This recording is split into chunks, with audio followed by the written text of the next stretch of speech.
with our website, nextroundlive.com, for the latest videos, podcasts, and college football stories. It's also a great way to stream the show or shop in the Next Round store. Stay connected by visiting nextroundlive.com. Follow Next Round Live on Twitter, Instagram, Facebook, and YouTube. The social media team at Next Round Live is dedicated to giving you daily news conferences and practice video from UAB, Alabama, Auburn, and around college football. Follow and compare to the sites you used to visit. You'll also get the latest highlights and news from the Next Round Daily Show. Turn on the notifications so you don't miss a thing. Next Round Live on Twitter, Instagram, Facebook, and YouTube. See more at nextroundlive.com. Take TNR on the go with a podcast built for your satisfaction. Miss Hour 1? Find it in podcast form. Miss Hour 2? Stream it now. Miss Hour 3? Download it for later. Miss Hour 4? Well, just know it's never coming back. Listen to TNR wherever you find podcasts. Start your day online with our website, nextroundlive.com, for the latest videos, podcasts, and college football stories. It's also a great way to stream the show or shop in the Next Round store. Stay connected by visiting nextroundlive.com. By now, you guys know how I feel about my fashion. However, did you know that I care about your fashion choices? Cargo shorts are out, flip-flops are only appropriate on the boat, and please throw away that stained t-shirt from college. You may be thinking, EG, that's all I own. What do I do? Here's what you do. Go to nextround.store and fill your cart with a wardrobe that is approved by me. Stock up on logo t-shirts, hoodies for football season, and hats for every day of the week. Trust me on this one and head over to nextround.store to get stocked up for this season. Just because you've quit going to the gym, it doesn't mean that you have to quit gym altogether. Dunaway, that is. With our Next Round podcasts open 24/7, 365, you can access gym anytime you'd like. While you may have done away with your treadmill routine, our version of Dunaway is standing by, ready to get you back to your absolute best. Find all that lovely Jimmy D-led content on Spotify, Apple Podcasts, Google Podcasts, and in the podcast section of nextroundlive.com. This message is sponsored by Jimmy Crypto Inc. and Jimmy Crypto for President. Hang out with the Next Round on the go. Whether you're driving to work, running errands, sitting on the beach, or you just need a break from the real world, we can keep you company. Check out the Next Round, Mystery Fifth Hour, and our other shows on your favorite podcast app. We'll meet you there. Want more of the show? Download the app or visit nextroundlive.com for the latest podcast, The Mystery Fifth Hour, our Not For All Ages podcast, The Last Call, and the entire Double Down Media podcast family, all at nextroundlive.com and on the Next Round app. From the creators of The Next Round comes two new sites, covercrimson.com and thebarnauburn.com. Two team sites with the same excitement and information-driven content that you get every day on The Next Round. Live daily shows, recorded shows, free of charge, plus premium content with insider information starting at just $1. And it's the perfect gift for the Alabama or Auburn fan in your family. Covercrimson.com or thebarnauburn.com. Sign up today. Happy football season. At the Next Round, we strive to make our loyal listeners feel like they're a part of the action all season long. My name is Emily Grace McWhorter, and I do that by bringing you along for any given Saturday in Auburn or Tuscaloosa. From pregame warm-ups, touchdowns that make you feel a part of the play, and everything in between, our goal is to make you feel like you're inside Bryant-Denny or Jordan Hare. Follow along on our social media at Next Round Live on Instagram, X, and Facebook. Also, check out thebarnauburn.com and covercrimson.com while you're at it. Here's to fall Saturdays. From the creators of The Next Round comes two new sites, covercrimson.com and thebarnauburn.com. Two team sites with the same excitement and information-driven content that you get every day on The Next Round. Live daily shows, recorded shows, free of charge, plus premium content with insider information starting at just $1. And it's the perfect gift for the Alabama or Auburn fan in your family. Covercrimson.com or thebarnauburn.com. Sign up today. The World Wide Web is a large place. Find all your favorite people and content in the same spot. NextRoundLive.com is full of wonderful tidbits about the show you know and love. Find our gear, listen to your favorite personalities, follow our socials, and enjoy your trip to NextRoundLive.com. Hang out with the Next Round on the go. Whether you're driving to work, running errands, sitting on the beach, or you just need a break from the real world, we can keep you company. Check out the Next Round, Mystery Fifth Hour, and our other shows on your favorite podcast app. We'll meet you there. Everything Next Round is on demand now in the podcast section at nextroundlive.com. Jim Dunaway, Lance Taylor, Ryan Brown. Live from the Birmingham Racecourse Casino Studios, the next round, presented by Bud Light, is on now. Live show now here on a Monday, first Monday of the new year. I think that's right. First Monday of the new year as we get going. We'll talk Auburn and Alabama basketball successfully starting SEC play, the great game between Kentucky and Florida as well. We'll talk college football, portal news, set the table for the semifinals, which are coming up Thursday and Friday night this week. Surprise to everybody, college football tonight, national championship game of the FCS. They work hard to keep that a secret. I don't know why, but get the FCS national championship game tonight. Well, this is the day we would typically have the national championship if we were in a 14 playoff. But, I mean, that used to be a Saturday game head-to-head with the NFL, or a Sunday game head-to-head with the NFL. I thought it was Saturday. I thought it was Saturday. But it was head-to-head with the NFL it was always way. the weekend before the But I thought it was Division One, the FBS national I thought they always played it early at like noon, and then they had the NFL at 3:30. But I was actually thinking this morning, I am so glad you brought this up because I had no idea the game was tonight. Yeah, it's the best thing to watch tonight, I think. I was actually, it was last night when I was watching it when they showed the NFL playoff field, and I'm like, dadgum, we don't have, for the first time, we don't have a Monday Night Football game or anything. Well, we do. And not even a great basketball slate. I was just thinking this morning last night when I was typing up the basketball sheet, I said, we used to have a thing called Big Monday. And and I could only find 3 games to put on my sheet today. 3 games. And none of them blows your socks off. Wisconsin, Rutgers, TCU, Houston, and Ohio State, Minnesota. There'll be 3 good basketball games, but it's not Big Monday. Let me tell you, everybody plays on Tuesday now. And that includes Auburn this week, Alabama on Wednesday. But I was just teasing to get to the start of the NFL playoffs. The field is set. But let's start with first our buddy Terrion Arnold, who was part of our show last year, and little T's got the Christmas gift jersey and everything.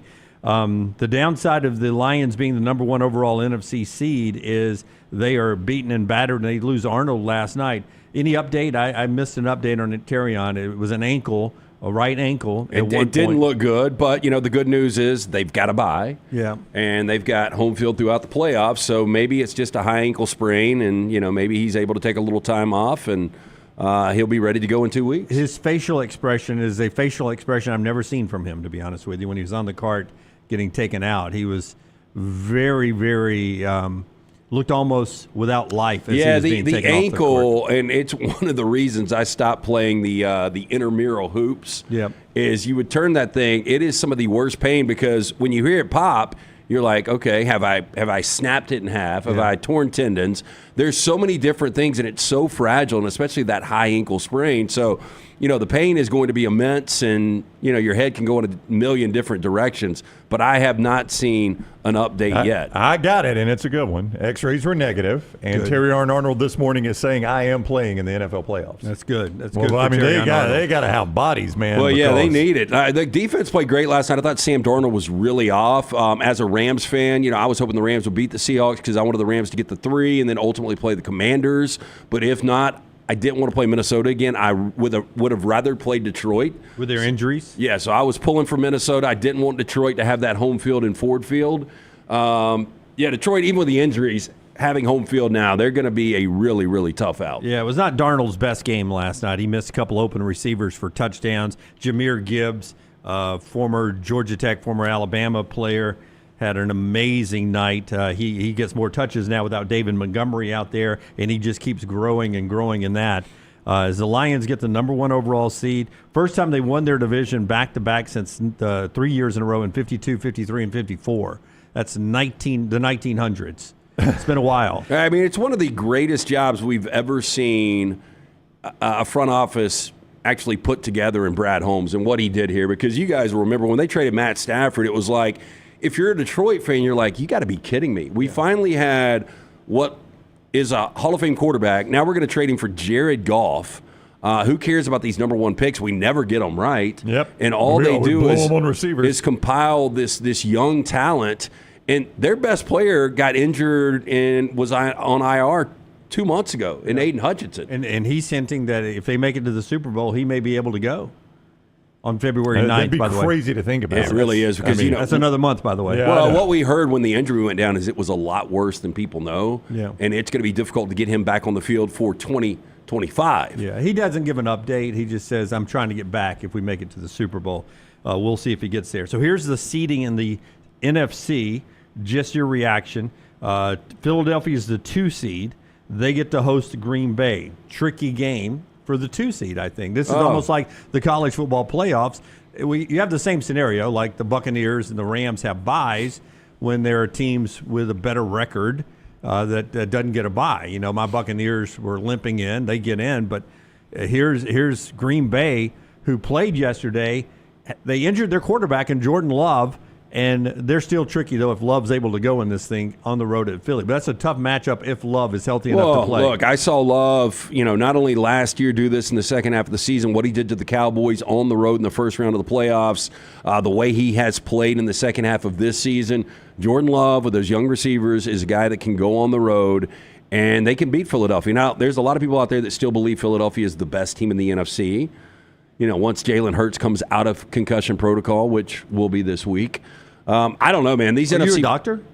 I just basically retread what I hear. Yeah. Well, I will tell you this: that usually concussion protocol is 90% of the time how important the next game is. You're in right. my opinion. Right? I'm no doctor. If they either, would have but- been playing for home field yesterday, he would have played. Look, they ended up winning with Tanner McKee anyway. But I think these playoffs are going to be fascinating. I was pulling against your Bucks, pulling for the Falcons because I thought the Falcons were the weak link. Like, I think the Bucks can actually make noise. If we were healthy, LT, defensively, I mean, we were just about to get our best DB back, and he's in a car accident. We have no secondary, and they're picking on the guy that came in and replaced one of the guys who was out there. I mean, I'd never even heard of this guy. He's out there yesterday, and they're throwing at him all day long. Spencer Rattler, who probably made some money yesterday. But you were about to say something about the Packers. Well, I was just going to say on the Packers, on Jordan Love, he never quit throwing on the sidelines. Yeah. But he also never came back in the game. That's one of those, oh, crap, we almost lost our quarterback. You stay over here. We'll take that 7 seed and go to the playoffs. Yeah, I mean, I think that was, look, we don't want to lose to the Bears, but we would prefer you to be ready to go. So we're just going to go ahead and let Malik Willis limp this thing to the finish. They end up losing to the Bears. That was the first time the Bears beat them in 11 tries. 11 tries, I did not yeah. realize that had gotten that deep for the Bears and the Packers. Yeah, I mean, that gets you fired if you're the Ohio State coach, right? Yeah. Because that's supposedly the most heated rivalry in the NFL. So that'd be the equivalent of losing that game 5 straight years. Yeah, exactly. The Ohio State-Michigan game or the Iron Bowl. So you can see why the Bears have cycled through a bunch of coaches, right? Yeah, but back to Jordan Love. He hasn't thrown a pick since the week before Thanksgiving. That's 7 crazy. consecutive games. And, if he heats up, and we've seen it before. We were talking about Eli Manning last week. And, multiple times for 9 and 7 Giants teams, he would heat up in the playoffs on the road. And, when you get a hot quarterback in the postseason, not much you can do about it. Yes, it's a different animal when you get to the postseason. Washington is there playing Tampa Bay, the 6 versus 3. The Buccaneers jump up to the 3rd seed with the Rams loss. And the Rams weren't playing their starters, so they were resting. So it's the Commanders in Tampa Bay. In that game, if you were watching, it all happened so quickly. I mean, I literally tears fell from my eyes because Mike Evans has passed Derek Brooks as my favorite Tampa Bay Buccaneer of all time. Okay. And so And you cried over this. Well, no, I'm just saying I got emotional that we made the playoffs because there was a great moment of that game that I thought we were going to let it slip away. We were going to make the playoffs in our Didn't run. matter. Forster's Falcons were going to lose anyway. I know, but at one point of the time, it didn't look that way. And I was like, I cannot believe 14-point favorites were letting Spencer Rattler come in here. We've got all these injuries. I don't even expect to win a playoff game, but I want to keep the playoff streak alive 5 straight years. 4 straight South Division championships. And then all of a sudden at the end now, okay, you're going to win. And Mike Evans is 4 yards, 5 yards short of this record of 11 straight 1,000-yard receiving seasons. He had missed so many games or it wouldn't have been close. And then when they were going back out there, I'm texting with Aaron Suttles, who Bama and Bourbon, big Buccaneer fan, He was like, I want to go for the Evans record. I want to go for the record. And I wanted to pick 6 in that. I said, I do too. Would have been so awesome. I'm like, let's go for it. I don't know if the front office has to sign off on it, because if he gets the record, it's a $3 million check right then, basically. Yeah. And they go out there. It's a one-possession game, technically, a pick 6, and it could be the worst-case scenario, but I was okay with them throwing it. At first, I wanted to try the little shuttle, where you run in front of him and you pitch it to him when it counts as a pass. Super easy. So if he bobbles it, it's just going to be incomplete pass. Clock stops. And maybe the Saints Brett Favre it up and let him get 6 yards before he falls down. But they throw it out there, and he gets the record. So that and the clock running out all in one motion, and I get a little teary-eyed. No, there was a heck of a celebration. You should have. And he's. I would have loved to have seen that. And the reason it was $3 million on the line for him is because he took less money to sign with Tampa Bay. He wants to be a Buccaneer for life. He didn't go in the free agents market last year when he could have. A BFL, a buck for life. And he came in and said, okay, I'll take less, but if let's get some incentives. And one of those was a 1,000-yard receiving year, would pay him $3 million. And they went and got it where they easily could have just taken a knee and ran the clock out. So I like that. The matchup I even like because how can Jaden Daniels really keep this going? He's a rookie with 12 wins. Sean McVay's 7-2 against rookie quarterbacks, and I just wanted the Commanders in this spot to be playing in L.A. Yeah, you guys got a great draw. I mean, he's amazing. He is amazing. Yeah. Jaden Daniels is. He's going to be a star for a long time. Their defense is not good, though. It seems to match up with their run defense is really bad, and the Buccaneers have found their run game this year with Bucky Irving and Rondale White, and Baker can run. So I like that matchup. So yesterday watching Seahawks and Rams, there was major incentives for Geno Smith. But they didn't $6 million. Well, they didn't lay it out. And I was having this conversation yesterday. I was like, when we get to week 18 and a lot of these games don't matter. And look, and there was a lot that did matter in that game yesterday because, again, the Rams would have gotten the 3 seed if they would have won that game. But, it wasn't really important for Sean McVay because he rested the majority of the offensive starters. But I just thought if they laid it out, coming into this game, here are players and here are their incentives and here's what they get. Like, I would love to see a graph with that. Yeah, I'm with you. But first of all, that early window was spectacular yesterday. You're talking about just the way it played out. I'm just talking about all the games. Yeah. I mean, just about every game, even the ones where both teams weren't playing for something, both teams played hard. I mean, the freaking Falcons could never put the Panthers away. The Panthers had nothing to gain in that situation except to ruin it for a division rival, which they absolutely did. Yep. The Saints had nothing to play for. Your Bucs took forever to put them away. That was just a fantastic early window, but I'm with you. Even those games where Jacksonville's playing Indianapolis, there was nothing in that game, not one thing in that game, right? Both have been eliminated from the playoffs. You're only playing for draft position at that point. Doug Peterson gets fired today. He probably even knew it was his last game. Tell me if a guy gets another sack, he gets $1 million. That's right. That at least gives me something in that game. It was Kenny Albert and Jonathan Vilma that were doing the Rams-Seahawks game, and they kept alluding to Geno Smith's got a lot of things tied up here. And they said he needs to be over 70% on completion percentage for the year. He needs 10 wins. And then the other one was he needed to surpass his yard total from last year. Yep. And so all 3 of those were on the table. And I think he got paid a little bit for each one of those, but he got all 3, right? Yeah, it was $2 million for each. Right. But the crazy thing was the final one was 10 wins or the playoffs. Because if you go 10-7, you expect to be in the playoffs. You should be. They go 10-7, they don't get in the playoffs. But it came down to a final drive, so Garoppolo is leading the Rams down. Ironically, 10-7 Seahawks, the only 10-win team not in the playoffs. Yeah. Right, it's crazy. But it was a 4th and 3 on the 16 of Seattle, and the Rams didn't pick it up. But Geno's just over there. He was limping. He got a little banged up in the game. And he's just cool, calm, and collective. I would be like, for $2 million, you guys have got to hold him out of the end zone. Right. Yeah. Let's get this is big. I mean, that's a lot of money. But he walked off the field. He seemed normal. Guys, listen. I'm keeping $1 million. Y'all can split the $1 million. Can you yourselves. imagine a guy that is a good quarterback, not great, but you don't even get to the postseason, and he walks off with a $6 million day? Yeah. No, that was a big day there for him.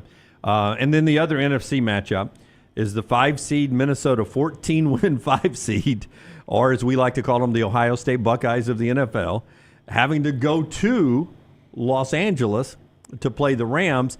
And this is coming at a time when Sam Darnold doesn't look fantastic. Yeah, look, if we can get that Sam Darnold, man, it's going to be a gift. I just don't know if he can play as poorly as he has in back-to-back games. We'll see. It's one of those things that, like, Sam Darnold, this is the first year he's had confidence as an NFL quarterback, so you wonder if his worst game of the season carries over now that they're in the postseason. That's got to be a concern if you're Kevin O'Connell. They got a lot of pressure on him last night. Yeah, I feel like your Rams this Monday night playoff game is By the way, it's the worst. This was 2 years ago or 3 years ago when we had Arizona on this Monday night. Now, that was en route to winning a Super Bowl championship, but I hate the Monday night game. We had the Monday night game when we won the Super Bowl. There you go. Like, so last year, obviously, Kansas City did not have the Monday night. No, they had Peacock game Saturday night. They had the streaming game against the Dolphins in frigid air. Because the only reason I ask that is Houston has the early Saturday playoff game, and I think it is the 7th time Houston has been in the early Saturday wild card game. They play every Saturday. The 7th time. Yeah. The early it's not just No, I just remember Saturday. when we used to It's travel every early Saturday for Alabama Everyone. national championships. We would be in a hotel bar on a Saturday Houston's watching playing. the Texans. Yep. I mean, and I was wishing, God, I wish this was the other game. I know. I wish this was the other game. Why do they always give that to Houston? I think it's the 7th or 8th time I Oh, saw. I wanted the Saturday game. Yeah. I don't think they're a big draw. They must not be. No, they're not. I mean, Houston's relatively speaking. Yeah. The But NFL's a big draw. I mean, they put them in that early Saturday wild card game every single year. It's like the Bill O'Brien Bowl. Yeah. When he was there, I know, it was they every were year. there every time. Some of those games are entertaining. So, I mean, where are you guys on Minnesota? I really thought going into last night they were going to win that game. I thought they were playing like maybe the best team definitely in the NFC.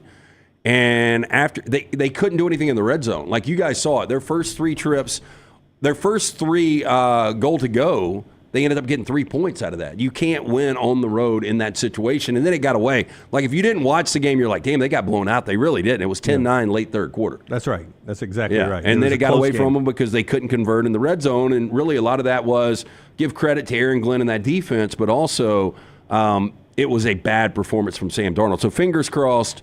Sean McVay, by the way, little Belichick, 8 years in the NFL, 6 times been in the postseason. That's pretty good. That is good. Tampa Bay, 5 straight years in the playoffs. The year they didn't win the division, they won the Super Bowl. So banners all 5 years. In It's some a kind of weak-ass division. Yeah, I'd like to be in that division. Yeah, you say that. We won 10 games. We're a 3 seed. So I could not believe Atlanta did what they did, though, but good for Bryce Young. Yeah. I mean, good for Bryce Young, a guy that looked like he might have been on his way out of the NFL at one point this season.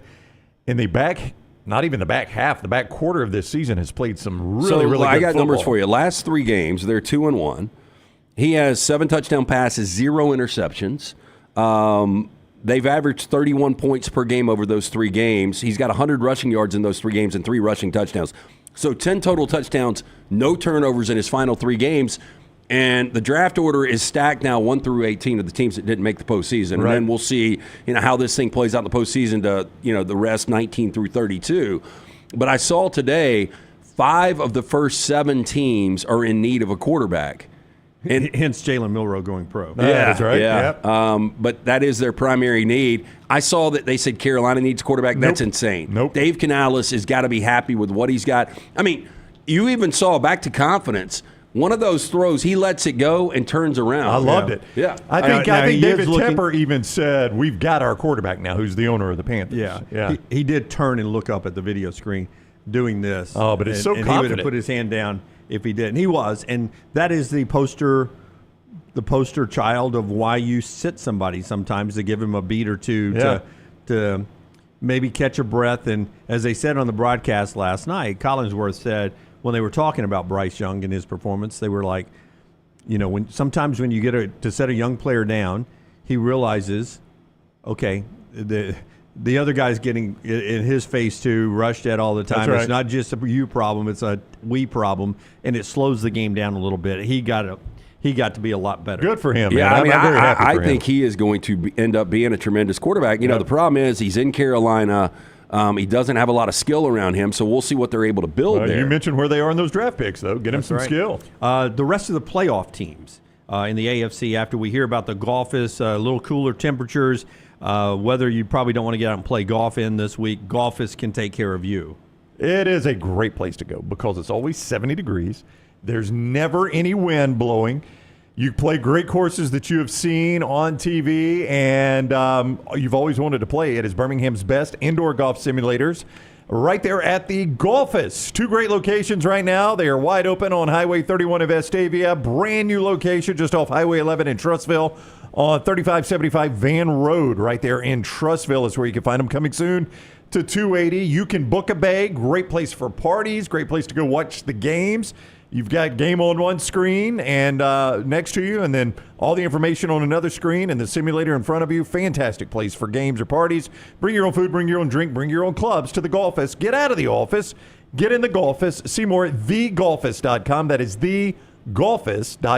Can I play the course where the Century is played? That's the one I want to play. Yeah, it's actually on there. I think I looked at it last time we were there. Yeah. Matsuyama, what, 3,500? They tear that course up. I mean, that's ridiculous. Well, it's a resort course, though. So But it's still 3,500. I know. They tear that joint up. To the AFC, and then we'll get to all the college football and basketball coming up throughout the show. Richard Hendrix with us at 10 o'clock. KC's got the bye. They didn't play anybody yesterday. And it showed. Yeah, and it showed. The 2 seed is Buffalo. They get Denver, the 7 seed. Bo Nix, 29 touchdown passes, 12 interceptions. They've got a very aggressive defense. Last time Denver was in the playoffs, 8 years ago when Peyton Manning was the quarterback for them. So Peyton Manning, next quarterback to lead the Broncos, of course, Bo Nix. It's a pretty cool story. And, watching the throwback unis yesterday. Oh, they look so good. Just demolishing a Carson Wentz-led Chiefs team. Look, they get a terrible draw, though. I heard Rex Ryan this morning talking about, man, hey, watch out. I would definitely take the Broncos plus the points. I disagree. I think the Bills, this is just a bad spot. It's been a great year for Sean Payton having a rookie quarterback. If I'm a Bronco fan, I'm very optimistic about the future, but this is a terrible draw for them. Good for Bo Nix, though, man. I mean, I didn't think this guy would be anywhere close to this kind of pro quarterback. And I didn't think 3 years ago I would have been like, there's no chance he's on a roster. I had that game on yesterday because it was the Dolphins' path to the playoffs, not that it mattered. But it was 21-0, and the ball had not touched the ground for Bo Nix. I mean, he was. Now, look, I get it. You're playing some backups for Kansas City, but they're still NFL football players you're facing. Well, and it was their day. You saw the triple tip around. That was going to be the first incomplete pass. That ball gets tipped around, and it ends up being a touchdown. I mean, he was spectacular yesterday. Yeah. So that's one. 6-3 is Pittsburgh and Baltimore. Pittsburgh becomes the first team in forever to enter the playoffs on a 4-game losing streak. They are not good. Terrible offense. And, I think we talked about this over a month ago. Like, it was kind of like smoke and mirrors, and you got to give Mike Tomlin a lot of credit, what they were able to do with Russell Wilson. But it's come back to life. The offense is awful. Watching him again this past weekend, it's just not a good football team. And, look, they've really matched up well with the Ravens, but this Ravens team, a little bit different. That's why these numbers are so big, both Bills, Ravens. These are massive NFL postseason numbers. We'll get those numbers from mybookie.ag in just a second. Chargers and Texans is the 5-4 game, but remember the Texans, they don't have Diggs, they don't have Dell. They're beaten up going against the number 1 scoring defense. Of all the chances of the is it higher seed or lower seed? I never know. Better which seed. Just say better. The lower seed. Yeah, the lower seed or the higher seed. The better seed. Say the better seed. The best chance of the better seed team, the home team. Best chance of the home team losing to me is Chargers over Texans. I mean, you love or hate Jim Harbaugh. All he does is build teams into a championship level. He's done it at every single stop. I mean, going back to San Diego, what he did at Stanford, what he did at San Francisco, what he did at Michigan, and it's now what he's done with the Chargers. And he's done it quicker there than he's done it anywhere. Well, and I think the NFL is just a better fit for him. Look, and I mean, it's hard to say he went 15-0 last year and won a national championship, but he just knows how to work this in the NFL. And I kind of agree with you, though. I've just got a feeling the Texans, and they haven't played well. But, this year one thing, I've just got a feeling the Texans win this game. Oh, you do? So just the opposite of me there. Oh, no. So you're saying you think that, like... Oh, I think the Chargers beat them. They're a 5. I think the Texans are the best chance to lose as a home team. Oh, yeah. No, I put Tampa Bay I next. would agree with that. I mean, But you still think the Texans win? Yeah, I mean, if I do lean the Texans win this game. I mean, Justin Herbert in the postseason has not been fantastic. No, he has not been. Yeah. All right, so there you go. That's the playoff teams. 2 things after LT tells us about our friends at Woodhouse Day Spa, about the NFL. Little trivia note for you here. on a couple of things. By the way, would the Rams have to earn it if they have to beat the Vikings, go to Detroit, then go to Philadelphia? Yeah, that's tough. Good luck with that. Ridiculous. Is that the path? Yeah. Doesn't look good, does it? Does not. No, It doesn't. But there's a chance that I need some upsets. some upsets in there's there. a chance either Green Bay or Washington can bail you out of that trip to Detroit. Well, that's what I'm hoping. Yeah. Hey, treat I appreciate that. I'll cheer for the Rams too. that special someone. Get them the gift of luxury from our friends at Birmingham's Best Day Spa, the Woodhouse Day Spa, located at the Summit Shopping Centers right off of Highway 280. You can choose from a menu of over 70 options, including massages, skincare, waxing, nail services, body treatments. The Woodhouse Day Spa, voted America's Best Day Spa since 2009. You can order 24/7 online, birmingham.woodhousespas.com, or just stop in, see Stuart and that incredible staff. Tell them the Next Round sent you. Located at the Summit Shopping Centers, it is the Woodhouse Day Spa. I don't know if this ever happens to you guys before I give you the 2 trivia points, but do you guys ever buy anything online but you never look at when it will arrive when you buy it? Like sometimes you order on Amazon and it feels like I've just hit send and they're knocking at the door already. It gets here that quick. I ordered something Friday night, and like I wake up Saturday morning and I get an email, your package has been packed. Yeah. And then it's like, to track this, but then you got to download something, so I don't mess with it. We got an Amazon package the other day, and I went to the front door and I brought it in, and Jennifer said, I ordered that this morning. Yeah. That's pretty crazy to think about. It's crazy. Damn, how is that even possible? I don't know, Yeah. but she said, I ordered that this morning. Yeah, that means it's in the local It's warehouse. in the local probably. warehouse ready to rock. So before, it was somewhere after Thanksgiving, but there was a Buccaneers. It's pretty ugly, I'll go ahead and tell you. Okay. But I was able to, Maggie says, hey, do you want you want a Buccaneer something for Christmas? I said, sure, give me this hoodie in the creamsicle orange. And it allowed you at a very inexpensive price, so who knows how cheap this is going to be, to put your favorite player's number on there and your name on the back. And I was well, throw me a 13 on there for Mike Evans. Your guy. And then throw Dunaway on the back. I don't want to put Evans on there, but throw Dunaway on the back. Sure, why not? You going to wear this? Sure, why not? That was shortly after Thanksgiving. So on Christmas morning, I keep thinking that next package I'm going to open is that sweatshirt. You could not read that on your face at all, I am sure, as you're opening I kept gifts. going. I was like, oh, great, another hoodie. I like this one. And then Doesn't have my name on the back. She's like, okay, we'll have Harper's boyfriend was over. She was like, hey, we'll have brunch in about an hour. We're going to whip that up now. And I was like, that's it? I was like, whoa, time out. Is there not one more gift for Dad? So did you ask that? Yeah, I did. I was like, she's like, what do you mean? And I said, I literally only asked for one thing. Oh, it was wow. that sweatshirt. No. Jeez. And She's used to it by now. And she was like, well, here's the problem. Yeah. She pulls up the app that we have to track everything. It might as well have been on the moon. It's nowhere close to Beijing. It is someplace in China that is not near a big city. Like, it is out in the middle of nowhere. Did y'all maybe get burned on that? I've been burned on a couple of these. Maybe. Yeah. I think it was off of Fanatics, though. But I think it was off a legitimate site. Well, it could have been a porch pirate. Maybe not. Doesn't it take a few weeks when you customize? Yeah, I hoodies think and that slows it jerseys? down a little bit. Yeah. So she showed it to me, and it was like still at the factory, not even made yet. They haven't put a 1 or a 3 on it yet. Basically, is what it was saying, and it's out in East Bumble, China. Right. I didn't know China had an East. Oh, it yeah. does. West Bumble's the nicer of the two. Podunk, China is where it is. Redneck China is where it is. Hey, y'all. And so I checked, like New Year's Eve. Still there in the factory. So I checked earlier this week. Still there in the factory. Hasn't been packaged. Hasn't been shipped yet. Yeah. Yeah, not really a 800 number you can call there, right? It's not. I'm sure they have all my information, though. It is crazy how something can get their day of. I know. And, I ordered something for Maddie, and it came in on Thursday or Friday. Yeah.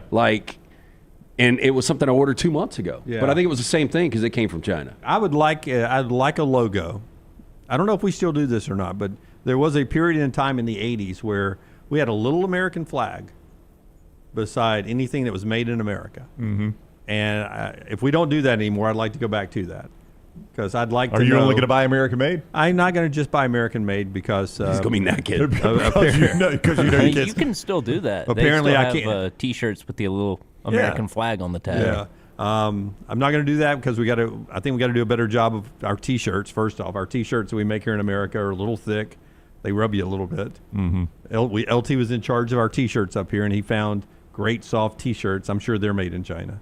Next level, I don't know. I bet they're American made. I think they're Bangladesh. Yeah, we're gonna go American, Tyler. Cotton Citizen's American. Yeah, Cotton Citizen. But I'd like to know if I'm buying American or not. Probably on my vegetables too. I know a lot of them come from south of the border, but I just want to know when I'm buying American. The first I heard, and this was 25 years ago, about how China owned us, and my late old man Chuck was like, everything's made in China, and I was like, whatever. And so started looking around the house, and there was literally one of the Shake American flags, and it had a tag on it, made in China. I'm like, how in the hell do you make an American flag in China? Yeah, seems like that would be against their communist government. Well, that's sacrilegious. But it's the other side of that argument is when people talk about China's going to blow us up. I'm like, are they really? They like to eat. Do you know how much money they make off of us on a daily basis? We are a basis? cash cow for them. That's right. I don't know if they're going to blow us up. Yeah. There's a businessman is sitting somewhere going, whoa. No, you know what we are? You're pissed right now. Whoa, let's think about this for 15 or 20 minutes. For any bookmaker out there, and we've always said you can sling a cat and hit a bookmaker in the Birmingham area, but the mush that loses, and I've got a guy in my mind right now that lost all the time and always paid. But that's what America is, right? Yeah. Now, we might not pay on time. But we're going to pay. But yeah, I mean, we are the degenerate gambler that's never going to go away, that's going to wager all the time, and whatever they have, they're going to try to pay you just where they can keep wagering. Broncos break an 8-year streak of not going to the playoffs. That was the second longest. Hard to believe because that's a good organization. It's a great organization. Jets are at 14 now. Next, Forrester's Falcons and the Panthers each at 7. I don't know what to say about the Falcons because that game had made it to overtime before you knew what happened in Bucs Saints. I mean, that wasn't a reaction to, we're out of the playoffs, quit playing. You let that game get to overtime when you still thought you needed to win that game, and that's alarming to me if I'm a Falcons fan, that you couldn't put the Panthers out in a game you had to have. Well, the good news is you've got your quarterback now in Michael Penix. I would agree with that. Now you got to figure something out with Kirk Cousins and what you're going to do with that albatross of a contract that's still out there for 2 more years. But Raheem Morris is a defensive guy. He has got to figure something out with the defense. I don't know why Jim was ever sweating this. I mean, because we were behind. We had no life, and at one point you guys were ahead. And I don't know if you know this. Defense is so bad. I don't know if you know this. So bad. But if you're ahead and my team's behind, that's a good time to sweat. No, that's how I don't make the playoffs. I did think, Forrester, for a minute that you guys, when I think the Bucs were down 9 and you guys were up 7, I was like, damn, this thing is going to work out. I kind of thought that too, but then I thought, but Atlanta cannot stop Carolina. Carolina's just going up that's and down why the I field wanted on Atlanta in the postseason because they are 0 threat. The most points the Panthers have scored all season. That's right. In a do or die game. They must win for you, yeah. But this continues, and Forrester has the graphic from back in the summer. The easiest thing to do in all of sports is pick 8 of the 12 NFL playoffs. That's right. You are so good at it, right? It's the easiest thing to do, isn't it, LT? Oh, so easy. It is so easy because it never turns over. I just named you 3 franchises that's been gone a long time from the playoffs, so you would never put them in, right? Right. Wrong. I put the Falcons in. Okay. This is the worst number of teams that didn't make the playoffs that I ever got. I should have known it. Dolphins not there. Cowboys not there. Bengals not there. Falcons not there. 49ers not there. You got half. Yeah. No, you got less than half. Yeah, I was 4 and 5, Brown. I got 4 of the 9. Oh yeah, that's right. Yeah. So I'm trying to get. Is that 9 of 14? Is what I'm trying to get. And thank you for not putting the Rams in there. Used to be 8 of 12. Mm-hmm. That's insanity. You had to get all of those right? Is that what it was? Oh, yeah. That's the way we play that giveaway bet. Well, yes. I will say this. At least on the final day of the season, the Dolphins, Bengals, and Falcons had a shot. Now, I can't. Oh, that's true. That's true. I can't say much more for the 49ers and the Cowboys, what you did to them. But I go back. But Dolphins, Bengals, Falcons on the final day of the regular season all had a shot. In honesty, though, when you go back in August and you look at that, those weren't terrible picks. If you're doing that, I guess we do it in July. When we do that in July, you sit there and you go, I know. I'm with you. And that looks really good. I mean, the biggest gamble was the last one. It was the Falcons. Yeah. It always seems like, maybe this 1 or 2 teams is going to hurt you. Didn't seem like 5 would. But I remember on the Falcons you saying, look, guys, somebody's got to win that division. That's it's right. not going to be my Bucs. The Saints are rebuilding. Carolina is awful. I mean, the Falcons are the obvious pick. Actually it's hard to say this after watching them miss the playoffs, but that was actually a pretty good pick based on that division. I thought I nailed it. I remember saying on the show, I think I've nailed it. Not only did I not nail it, it is the worst I have done ever. Only getting 4 of the 5 correct. So a stake there to LT. When we come back on the other side, we will talk about what we saw in basketball this weekend. We got Alabama football, including their future quarterback, on campus yesterday, and a lot more to get to, including the playoffs continuing on Thursday and Friday night. The show being brought to you by our friends at Way to Wellness, your journey to healthy living. Time to jump in there and call Leslie. It's a new year right now. If you want a new way of life, go to this website, aplanforme.com, aplanforme.com. No contracts, no sign-up fee, and your first consultation is free. So you get to get some information that you need to know about the program without ever spending any money. Just go to aplanforme.com, aplanforme.com. Leslie will take care of you. Meal replacements is what I do. I've been doing it for over a year. Over the years, at one point I lost 45 pounds. I maintained it today with that meal replacement and protein bars. They've got injection therapy and so much more. Aplanforme.com is Way to Wellness, your journey to healthy living. Take the next round anywhere you go with official Next Round gear. Buy yours today at nextround.store.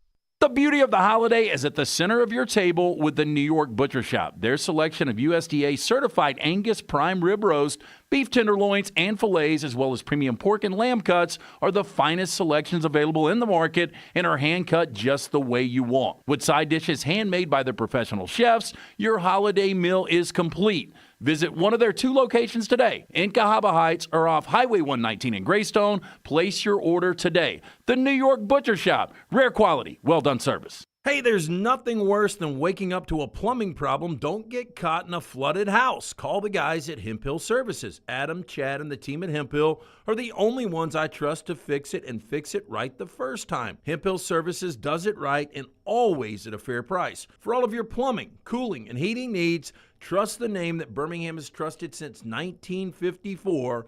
That is Hemp Hill Services. Call now, 205-229-2090. That's 205-229-2090. Storm season is here. Make sure you have a plan of action in place right now. Greg from Pell City and Storm Restoration Roofing should be your first call when storms hit. Insurance companies love working with Storm Restoration Roofing because of Greg Nelson's name and reputation in the industry. When storms hit, call Greg Nelson. He's local, 205-542-3531. He's the home of the free no-cost roof inspection. Greg from Pell City on Facebook, 205-542-3531. It's Storm Restoration Roofing. Hey, there's nothing worse than waking up to a plumbing problem. Don't get caught in a flooded house. Call the guys at Hemp Hill Services. Adam, Chad, and the team at Hemp Hill are the only ones I trust to fix it and fix it right the first time. Hemp Hill Services does it right and always at a fair price. For all of your plumbing, cooling, and heating needs, trust the name that Birmingham has trusted since 1954. That is Hemp Hill Services. Call now, 205-229-2090. That's 205-229-2090. Hey, Lance Taylor from the Next Round to tell you about one of our favorite places for breakfast, lunch, and dinner. That is Hamburger Heaven since 1982. Hamburger Heaven has been serving Birmingham's best hamburgers, cheeseburgers, French fries, hand-spun milkshakes, and sandwiches made fresh to order. All of their ingredients are fresh and prepared daily. This includes their beef, always fresh, never frozen, hand-pattied each and every day. For breakfast, lunch, or dinner, visit any of the 4 locations, Highway 280, Irondale, Gardendale, and Homewood. Hey, Lance Taylor from the Next Round to tell you about my friends at Michelson Laser Vision, located conveniently UAB Highlands. Almost 20 years ago, I went in for the procedure. Only took 12 minutes for both eyes. When I went in, I had 2200 vision. I was legally blind. Now I have 20/15 vision, still 19 years later. Make the call today. Schedule a hassle-free consultation, 969-8100. Dr. Mark Michelson, Dr. Jen Michelson, Michelson Laser Vision. Make sure you tell them the Next Round sent you, 969-8100 or MichelsonLaserVision.com.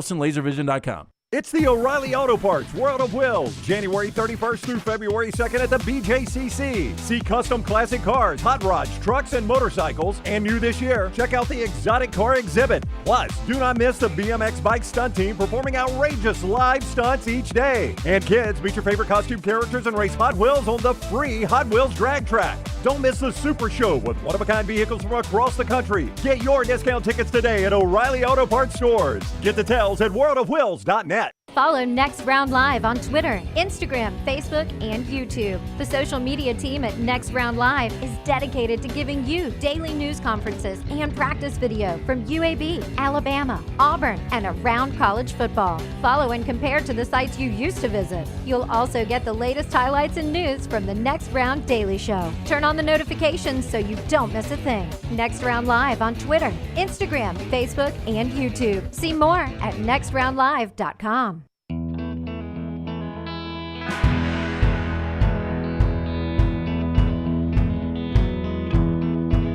Back with you on the next round as we roll on. We'll talk basketball with Richard Hendrix.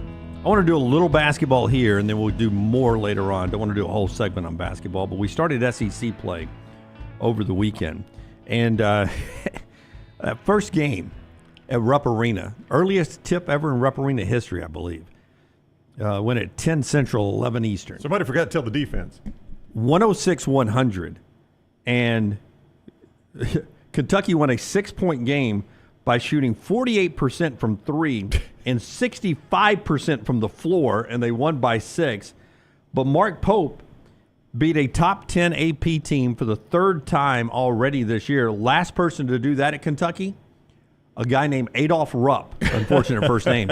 Rupp was the last guy to do that. Didn't know it at the time, right? I was out. I had to run out on Saturday, so I was listening to that game on Sirius XM, and it was the Florida broadcast. I was listening to Kentucky broadcast. Were you really? Yeah. Yeah, so I had the Florida broadcast on, and at one point, I don't know who the announcers are for Florida. I don't know that the guy played for Florida or whatever, the analyst. Oh, I think it's Mark Weiss. No, it was not. No, I think he's strictly SEC Network now. But the analyst, the play-by-play guy asked the analyst, he goes, I know this is a weird question, but do you think this is just good offense or bad defense?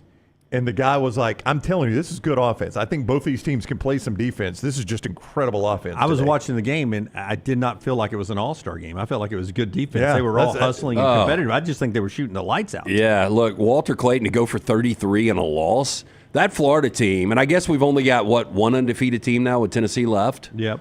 But that Florida team, they showed me more in that loss than I've seen in some of their wins. Oh, 100%. And then Auburn and Alabama, they start SEC play with dominant performances.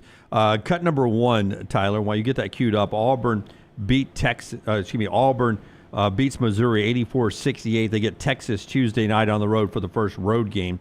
In that contest, Bruce Pearl got his 213th career win at Auburn. He's got a lot more wins. Got that at Auburn, tying the record. His next win, likely at Texas on Tuesday, will make him the winningest coach in Auburn history. Obviously a big deal to Bruce, right? Not really. Here's Bruce. Going to have started over for me, Tyler. I believe we're having some issues with our microphone. When I loaded up a Zoom meeting, it said the microphone wasn't connected. Okay. That's unfortunate. All right. Only one way to find that out, right? We'll get that back a little bit later on then. So reboot it. That's what boy, I I don't know. I know you play a little bit at mybookie.ag. Had a nice 7-3 Saturday, but one of my losses was Auburn minus 18.5, and how they didn't cover. I know. That like, if you watch that game, and they said it towards the end of the broadcast, they're like, this game is not nearly as close as it seems. Yeah, I even joked last week on the air that the easiest thing at mybookie.ag right now is playing Auburn and giving the points. So obviously I woke up on Saturday morning and played Auburn and gave the points. No, there's your answer. And it was never close. No, I've just been cashing checks with Auburn all year. I was like, they can't get the number right. Well, they can't up get it big enough. 26, and look, this Missouri team is offensively challenged. I mean, they didn't have a starter in double figures. They had one starter off the bench, and the Warwick kid had 19 points. But, I mean, look, Auburn, especially at home, is just freaking dominant. I will ask Richard Hendrix, this question momentarily, but I'll ask you guys, and then we'll get his answer. What do you think, like, if you take all the tools of a basketball player, what is the best tool Janai Broome has? I think his best tool is... They're all good. Yeah, they're all good. It's hard to just pick a favorite. It's like picking a favorite kid. But I think it's his ability with his offhand to avoid a defender underneath and put the ball on the glass and drop it in for an easy two. Excellent at that. Look, I mean, he does so many, and he's one of those guys that continues to develop, which is kind of crazy. He's great at distributing the basketball. He does have good vision in the post. I don't know. What are you going to say? I mean, is it his passing? Which is weird for a post player. And now it's easy to say after that no-look pass, which was insane. Yeah. But, I mean, his passing is tremendous. No, distributing it out once he gets it down low helps you out. And they had 7 different guys hit a three-pointer. Yeah, I mean, he's averaging over 3 assists per game. So, in the post, he does distribute it well. Yeah, I mean, he passes well enough to get a triple-double. He just doesn't get enough opportunities in the post to get that many assists. But as you said, 3 a game. I think they didn't cover. I think they didn't cover only because they got a little bored. I think they are so good competition-wise. They got some of the lazy passes down the stretch. They got a little sloppy because they were bored. I think boredom was kicking in. Like, okay, it's another win, double-digit win for us. What's next? Well, and I think that was really the only negative when you look at Auburn was the 16 turnovers. Yep. Season high, I think, for that. Usually really good with the ball security. But, I mean, you shoot 57% at home. Their assist to turnover has been the best in the nation. Alabama also beat Oklahoma 107-79. Sears had 22 points, 10 assists in that game. Grant Nelson had 12 and 11. 25 second chance points, 56 points in the paint. They took it to the rim with Oklahoma. Story of this one was Fears, their big scoring machine for Oklahoma. They put Mo Diabate on him earlier. They switched off with Stevens and Grant Nelson, the height, and he could never get over how tall and physical the Alabama defender was. Well, look, I give Fears a little bit of credit, though, because as bad as he was, 0 of 8 in the first half, he found his shot in the second half, ended up coming on with 16 points. But you're right. I mean, the start that he got off to, that game was kind of over before it started. All his points came basically when they were 19 down. Yeah, look, and Alabama absolutely dominated the glass. And look, for Alabama to win this game by 28 and to only hit 9 threes. That's scary. Yeah. That's scary because that's the thing about Alabama is their offense has not been a problem this year. And there have been a lot of games where they've been like that. They have not hit the double-digit threes that you expect out of a Nate Oates offense. And I think that should be scary to Alabama's future opponents, that they can still score that way, even because the narrative, which is a bit of a tired and an incorrect narrative on Nate Oates, is, well, if the three's not falling, they can't win games. That has been untrue in the past, but I think it's even more untrue with this team because of their inside play. Well, look, Sears and Nelson and Philon, I mean, those guys are great scorers, but Alabama can win with a bench too. Yeah. I mean, you look at what their bench did. They outscored the Sooners 38-5. Absolutely. Richard Hendrix, more on that coming up at the top of the hour. The show being brought to you by our friends at JohnstonRVCenter.com. And then we'll flip to who arrived on campus yesterday in Tuscaloosa. I-65, exit 304 in Coleman, 334 in Decatur is where you find Johnston RV Center. The calendar has flipped. That means it is show season for the RV world, and that means they got to get rid of the 2024s and get ready for the 2025s. How about that Shasta 16RE, just $149 a month with approved credit? It's lightweight. You want something bigger? Sleep up to 10 people in the Avenger 29 QBS, $279 a month with approved credit.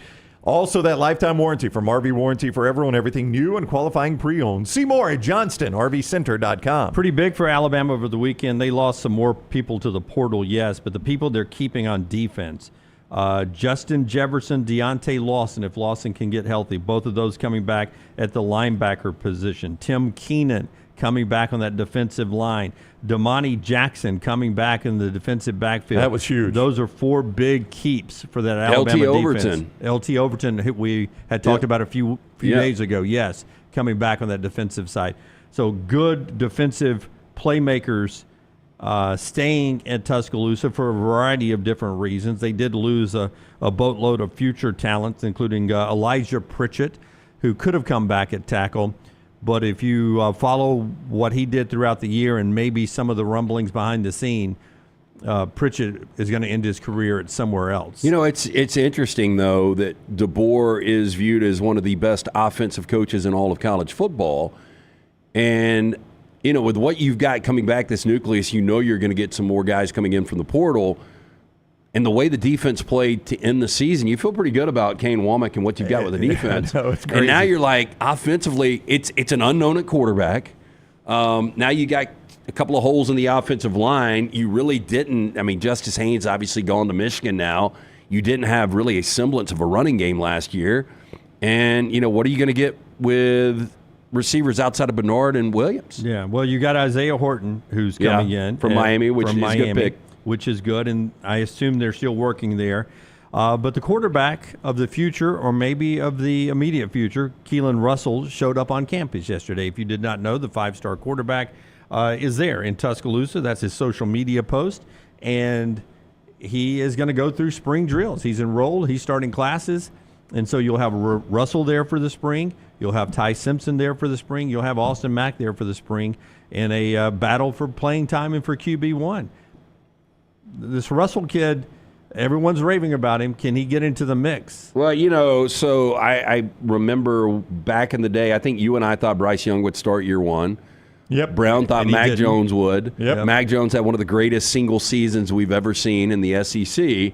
But it worked out. I know Bryce never won a national championship, but the transition was perfect. I think you're going to see that same transition. I think Ty Simpson is going to be the guy. So Ty would play the role of Mac Jones. Yes. Yeah. And I think he deserves that. I mean, look, if he can go out and win games, we really don't know that. But if they've got confidence in him and he's as good as a lot of people say that he is behind the scenes, I think that's kind of the natural progression. I think it's a lot to ask. And I know these true freshman quarterbacks are different than they used to be. It's a lot to ask a guy like that in the SEC to roll in. And look, the pressure is going to be so amped up on Kalen DeBoer and this staff next year. It's going to be college football playoff or bust. If these numbers are accurate for Keelan Russell, which he plays at a pretty big school in Texas, so I think we're probably getting accurate numbers out of this. Sometimes, you never know small school numbers, how accurate those are, but whatever. 4,000 pass yards this year, 55 touchdowns, and I was looking for his interceptions. How many total games? 14 games. Threw for 4,000 yards at 14 games, so the quick math there, almost 300 a game, 298 a game. 55 touchdowns, only 4 interceptions, so obviously makes good decisions. I thought he ran it a little bit more. I was a little surprised. He only ran for 300 yards and 3 touchdowns. So this is a guy, that can. I want to ask you. Quickly pull up Michael Penix's last year at Washington. Okay. And see how often he ran it. Oh, he didn't run it that much either. I think he might have ended up having negative rushing yards when you look at the sacks on top of it. Yeah, see, the perception is if you're an offensive-minded guy, you probably got a quarterback that can Lamar Jackson it up too, and that's not the way DeBoer does it, I don't think. I think Russell, I thought he was going to run it about the same as Penix does, but LT's making it sound like Penix was more of a pocket passer than Russell is. I just thought when you said those numbers, that was fascinating. That his I've got it right here, Brown. Yeah, Michael Penix, 8 yards. Yep. 8 yards rushing. He was negative 24 his last year at Indiana. The only year he even had triple-digit rush yards was his freshman year at Indiana, 119 rush yards. Yeah, for a season. So really not part of my point being really not part of what Kalen DeBoer likes to do at the quarterback. No, what you need, so. like Joe Burrow is to me the perfect quarterback. Because Burrow is athletic and he can extend these plays, but that's not something he's going to look to do. So if the pocket breaks down, he gets outside, he can pick up 7 or 8 yards because he's athletic enough. That's all you really need when you've got a guy that 55 touchdowns and 4 interceptions. Yeah, and to connect the dots, Brownie, now he was working all year with Jalen Milroe. When that's not really what he does, he's usually a guy that likes a guy that stays in the pocket, run if you have to. Jalen Milroe was built, his success came after he established a quarterback running game. So that's why I think, if you were excited about Jalen Milroe going to the NFL last week, that announcement, I think one of the reasons you were probably excited about that because you knew in the back of your head that he didn't fit the way Kalen DeBoer really likes to play offense. And if you're going to be all in on Kalen DeBoer, you want to be all in on the way he wants to play offense, right? 100%. Yeah. So this is about the time we had the Mac Jones-Bryce Young discussion. Your official prediction is just Ty Simpson. Ty Simpson. Your official prediction is? I'll go Ty Simpson. We'll make it just like we did that one year. Well, I went Ty Simpson. I went Mac Jones then. I think I'm going to go Ty Simpson here. Yeah. I think that's who – look, obviously if you're an Alabama fan, you want the best guy out there, but there is something about a guy buying his time, not transferring out, Now, to be fair to y'all in that discussion with Bryce Young and Mac Jones, we had seen Ty Simpson finish the season for Tua. He played those last 4 games. Mac Jones, finished the season for Tua. Ty Simpson in this discussion, but Mac Jones finished the season for Tua, so we had seen him play. We haven't Ty Simpson. We have not Ty Simpson, so it is a bit of an unknown. Well, and when you go back and look at Jalen Milroe, I mean, the numbers are borderline disastrous.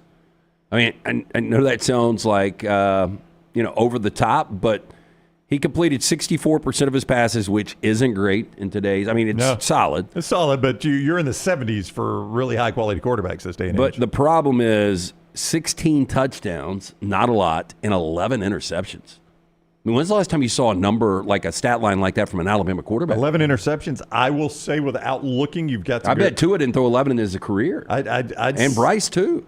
I'd say without looking, you've got to go back to Blake Sims to find double-digit interceptions in a single season for an Alabama quarterback. That's a guess of mine. Yeah, that's probably right. Probably a decade. I would also say that if you find those, was it 11 interceptions? Yeah. I bet they all came in Alabama's 4 losses. I will tell you right now. Here is your game log from Jalen Milroe. Threw a pick against Michigan, loss. Threw a pick against Auburn, win. 3 picks against Oklahoma. Yep. That's a loss. 2 picks against Tennessee. That's 6-1. He threw 2 against South Carolina. That was a win. He threw 1 against Vanderbilt and then 1 against Georgia. So that's 7 of his 11 came in their losses. Yeah. And the 3 against Oklahoma seemed pretty pivotal in that game. Yeah. May have cost him a play. And might have. And I don't have, right here, lost fumbles. But I would think that was probably 5 to 8, right? Yeah. It was his ball security was awful. Turned the football over probably right at 20 times, and that's unheard of for an Alabama quarterback. At least, in the last 15 years. So a new page there, and if you're caught up on this crazy new calendar, playoffs continue this week. Thursday night, Notre Dame and Penn State, 6:30 on ESPN. Friday, Ohio State, Texas, 6:30. On ESPN. We'll check all the point spreads and stuff coming up, but keep my bookie in mind. That's a fun 5-day weekend, by the way. Starting it is. Thursday, ending Monday. Great football. Yeah. Actually, if you're a big fan of sports, I know it's the FCS championship, but I'm telling you, it'll be a fun football game tonight. Who's in it? It is North Dakota State, who's trying to win their 10th national championship since 2011, 10th all time, but all 9 of them have come since 2011. And they're playing Montana State, who has won it once before in 1984. And it's been North Dakota State who's knocked Montana State out 4 of the last 6 years from the playoffs. Ooh. A little bad blood grudge match. Montana State minus 3.5, by the way. It'll be a tight one. We'll watch that one tonight in Frisco. And then you got basketball Tuesday with Auburn, basketball Wednesday with Alabama, then Thursday playoffs, Friday playoffs, Saturday playoffs in basketball, Sunday playoffs, Monday playoffs. That's a pretty good stretch of 8 days of sports there. Richard Hendrix coming up on the other side to talk more of basketball as we roll on. The show being brought to you by Storm Restoration Roofing. That's Greg from Pell City. Listen, one thing I don't talk enough about is Greg from Pell City's relationship with the insurance providers. It can help you tremendously when it comes to making claims. He has such a good relationship because he's been doing this over 20 years locally, and he can help you with your insurance claims. He's done that with friends of mine, viewers, and listeners of ours. When the unexpected happens to you, call Storm Restoration Roofing, 205-542-3531, or look him up on Facebook, Greg from Pell City. He handles storm damage, roof replacement, insurance roofing claims, restorations, but he also gives you a free quote, a free evaluation of that roof, a free inspection. Just call 205-542-3531 or Greg from Pell City on Facebook at Storm Restoration Roofing. Call the next round now at 205-734-0923. The beauty of the holiday is at the center of your table with the New York Butcher Shop. Their selection of USDA certified Angus prime rib roast, beef tenderloins, and fillets, as well as premium pork and lamb cuts, are the finest selections available in the market and are hand-cut just the way you want. With side dishes handmade by their professional chefs, your holiday meal is complete. Visit one of their 2 locations today, in Cahaba Heights or off Highway 119 in Greystone. Place your order today. The New York Butcher Shop. Rare quality, well done service. This hour of The Next Round is presented by the Birmingham Racecourse Casino, now featuring 7 days of giveaways with your chance to win a share of up to $125,000. The more you visit the Birmingham Racecourse Casino, the more chances you have to win. Hey, there's nothing worse than waking up to a plumbing problem. Don't get caught in a flooded house. Call the guys at Hemp Hill Services. Adam, Chad, and the team at Hemp Hill are the only ones I trust to fix it and fix it right the first time. Hemp Hill Services does it right and always at a fair price. For all of your plumbing, cooling, and heating needs, trust the name that Birmingham has trusted since 1954. That is Hemp Hill Services. Call now, 205-229-2090. That's 205-229-2090. Hey, Lance Taylor from The Next Round to tell you about my friends at Michelson Laser Vision, located conveniently UAB Highlands. Almost 20 years ago, I went in for the procedure. Only took 12 minutes for both eyes. When I went in, I had 20/200 vision. I was legally blind. Now I have 20/15 vision, still 19 years later. Make the call today. Schedule a hassle-free consultation, 969-8100. Dr. Mark Michelson, Dr. Jen Michelson, Michelson Laser Vision. Make sure you tell them The Next Round sent you, 969-8100 or MichelsonLaserVision.com. Twin Peaks is the best in the game. Here, you're in the red zone for every college rivalry and divisional matchup all season long. I mean, where else are the scenic views as good as your view of the game? Only at Twin Peaks, the #1 sports bar. By now, you guys know how I feel about my fashion. However, did you know that I care about your fashion choices? Cargo shorts are out, flip-flops are only appropriate on the boat, and please throw away that stained t-shirt from college. You may be thinking, EG, that's all I own. What do I do? Here's what you do. Go to nextround.store and fill your cart with a wardrobe that is approved by me. Stock up on logo t-shirts, hoodies for football season, and hats for every day of the week. Trust me on this one and head over to nextround.store to get stocked up for this season. Just because you've quit going to the gym, it doesn't mean that you have to quit gym altogether. Done away, that is. With our Next Round podcasts open 24/7, 365, you can access gym anytime you'd like. While you may have done away with your treadmill routine, our version of done away is standing by, ready to get you back to your absolute best. Find all that lovely Jimmy D-led content on Spotify, Apple Podcasts, Google Podcasts, and in the podcast section of nextroundlive.com. This message is sponsored by Jimmy Crypto Inc. and Jimmy Crypto for President. From the creators of The Next Round comes two new sites, covercrimson.com and thebarnauburn.com. Two team sites with the same excitement and information-driven content that you get every day on The Next Round. Live daily shows, recorded shows, free of charge, plus premium content with insider information starting at just $1. And it's the perfect gift for the Alabama or Auburn fan in your family. Covercrimson.com or thebarnauburn.com. Sign up today. Happy football season. At The Next Round, we strive to make our loyal listeners feel like they're a part of the action all season long. My name is Emily Grace McWhorter, and I do that by bringing you along for any given Saturday in Auburn or Tuscaloosa. From pregame warm-ups, touchdowns that make you feel a part of the play, and everything in between, our goal is to make you feel like you're inside Bryant-Denny or Jordan Hare. Follow along on our social media at Next Round Live on Instagram, X, and Facebook. Also, check out thebarnauburn.com and covercrimson.com while you're at it. Here's to fall Saturdays. Jim Dunaway, Lance Taylor, Ryan Brown. Live from the Birmingham Racecourse Casino Studios, The Next Round, presented by Bud Light, is on now. Boy, Georgia football, they get a couple of good news. Defensive tackle Kristen Miller, he's not going to the NFL draft. He'd have been a high pick. He's coming back to Georgia, and they picked up Zachariah Branch from USC to help at the receiver position. So, and with that, you get a safety and little brother Zion Branch. So that's the Georgia movement there. We talked a little Alabama movement. We'll get back to football in a second, but we're off finally to a great start in the SEC basketball season, and it only gets better from here.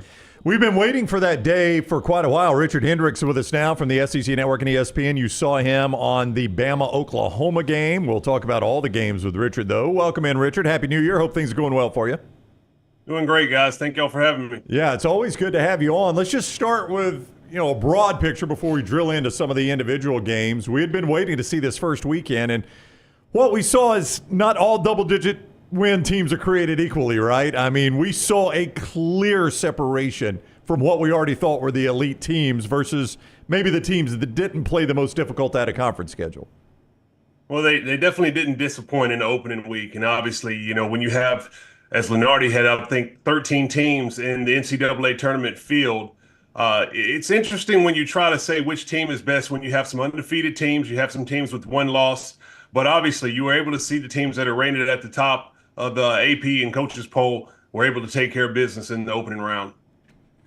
So when you look at this Alabama team, obviously they win going away. Porter Moser, Oklahoma was undefeated.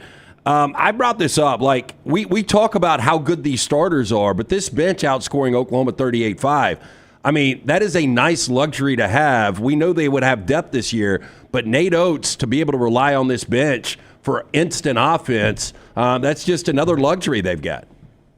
Absolutely. This is a deep team. And, you know, they played really well. They've started to shore up the defensive end, which they struggled with early on in this non-conference slate. But the ability for them to come at you in waves is the difference that they make. And what they've been able to do is to be able to do it with athletic bodies to get on the offensive glass. You talk about what they were able to do against Oklahoma as far as 25 second chance points to 4 and outpacing them, shooting 11 more field goals in the game.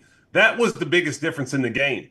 The field goal percentage that the Sooners shot wasn't too bad, but it's just the fact that Alabama is going to continue to get more attempts up than their opponent with their physicality, athleticism, and the relentless pace and pressure that they put on you. I want to talk about that defense because we talked about it on the new episode of the Basketball Show, which is out right now wherever you get any of our programming up here with Taylor Korn and myself. But last year they were in the 100s. In defense. When they got to the tournament, they played better defense. That's why they made it to the Final Four. Where is the defense improving in your opinion? Like how'd they take Fears out of the game early on when Fears was 0 of 8 for his first 8 shots? Who is stepping up defensively for this team, you think? Well, I think Jeremiah Fears is obviously a really good player. He's a pro prospect, but he's a young player, 17, 18 years old when he just came on campus. And, you know, he ran into the physicality and the veteran play of the guards of Alabama. Mark Sears, in particular, who came back to Alabama to try to improve his draft status by way of showing what he can do on the defensive end, is physically, you know, imposing from the guard position. He was able to make it difficult on him. I think the real difference that Alabama is going to have to make on the defensive end is what are your bigs and wings going to do as far as rim protection and being able to switch on multiple pick and rolls. If they can contain dribble penetration, guard their guys one-on-one on an island, and then have some good rim protection and contest shots, then they're only going to be – it only makes them stronger. Now, obviously, Clifford Amore was a big man that they signed in to come in and be an anchor. I do think that his defensive prowess has not been seen yet because of the different style of what they play in the Big Ten compared to the SEC. He'll have to continue to get up with the rhythm of the SEC, more pick-and-roll coverage, faster pace. And then if he can be able to do that with his rim protection and hopefully his ability to guard in the low post, we'll be able to show the true strength of this Alabama defensive team. He did have 10 and 7 in just 17 minutes, though. I mean, if you only play him 17 minutes and get 10 and 7 out of him, that's a pretty good 17 minutes, isn't it? Well, I mean, it is. I mean, but you have to kind of look at the personnel in which you're playing with. I mean, this is a team that was picked preseason number 2 and picked to win the SEC. Oklahoma doesn't have a low post threat or a big who's able to really impose their will. Now, Sam Godwin did an outstanding job in the last game, but it was a lot of dirty work buckets and putbacks and whatnot. You have to be able to raise your level of defense against the elite bigs in not only the SEC, but in the country. And that's what's going to be asked of him as they move forward to try to compete in the SEC. Who do you feel like has the best defense right now in the SEC? Would you go Tennessee or Auburn? You know, I think I would probably have to give the nod to Tennessee. And that's a close, just by a hair. And mainly because Rick Barnes' teams are going to play so physical. You have Zakai Ziegler, who can pressure the ball 94 feet and just be a pest. They have a real defensive stud in Jamal Meshack. He can switch on so many people. He can guard in the post. He's disruptive and gets steals at a high level. I think he had 3 in the last game. He's able to guard multiple positions, and he understands his role. And that type of mentality that you have from a defensive leader starts to permeate over to the rest of the roster. So I'd have to give the nod to the best defensive team to Tennessee right now. Okay, I'll rephrase the question. who plays defense legally the best in the SEC. Because, my goodness, you watch Tennessee and the fouls they don't call in Knoxville when that team's playing defense, and you watch anybody else in the league, and it's totally different. They let Tennessee play a style. Well, I tell you this. As a basketball player, you might have heard people say, if you foul 20 times, the officials will call it 20 times. If you foul 40 times, the officials will call it 20 times. They're not going to foul the entire team out. So I think it benefits teams to play to the level of the foul. When you're able to play with that level of intensity, it's the crowd's going to get into it. The coaches are going to get on the officials. They're not going to foul you out. And you're allowed to get away with a little bit more. And I don't blame teams that might not have the same level of offensive skill of playing this way and making the game a little bit more rugged. It's an advantage that they can utilize, and obviously it has Tennessee ranked at the top of the country. I think Auburn's defense is why they're so good, but offensively they're able to go on these hot streaks, scoring runs. They did it again in the first half this past weekend against Missouri, 23-8. You played the game. What is it about Auburn that sort of lights a fire that they can go on those 20-6, 23-8 runs? How does that momentum get juicing for them? Well, I think this Auburn team is unique compared to others because they have the personnel to play with a diversity of play style. And what I mean by that is they can play up tempo. They have the athletes to switch defensive positions all over the court, 1 through 5. They can press you and make you speed up the game. And then they have the luxury of having the best big in the conference in Janai Broome in the low post. When they can throw it into him, he can command a double team, and he's unselfish and kicks it out for 3-pointers. And another big in Dylan Cardwell who plays well off of him as an energy man. So that type of ability to be able to play in multiple styles is huge for what they're trying to do. And it's a big reason why they look like the best team in the country. There was Richard Hendrix is with us at rhendrix35 on social media, and you can see him on the SEC Network and ESPN. He was on the Bama game Saturday, so you'll see him throughout the season. He's always kind with his time with us on the JohnstonRVCenter.com hotline. I don't know the analyst. It's a guy that played or coached the game, but he's with the Field of 68. And I'll send you this, Richard. I'll text it to you. You may have already seen it, but he says there's an offensive set that Auburn runs that he thinks is unstoppable. Now, nothing is unstoppable, but he's like, I haven't seen anybody stop it yet. And it basically involves the on-ball screen on one side. They run everybody on the other side, and he goes, it forces you to make choices, and everybody's making the wrong choice on it right now, all because of Janai Broome. He's just a matchup nightmare. You talked about him. And one thing he does that is so underrated, we discussed earlier, he might be one of the best passers in the low post in the country. Right. You know, I don't know if anything offensively is unguardable. The key to basketball, just like any other sport, is the team with the better players has the better chance to win. And I don't care what plays you run. If you have really good talent, it's going to be effective. And it's not that just Auburn has good talent, but they have really good positional size.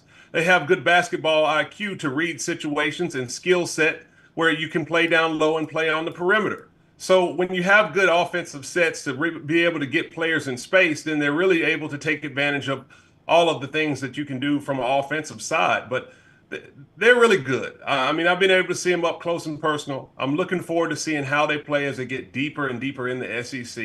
They have a really good home court advantage. But after the first round, I tell you, I mean, it's going to be a tough SEC. It's not just Auburn and the rest of the field. I mean, Kentucky looks strong.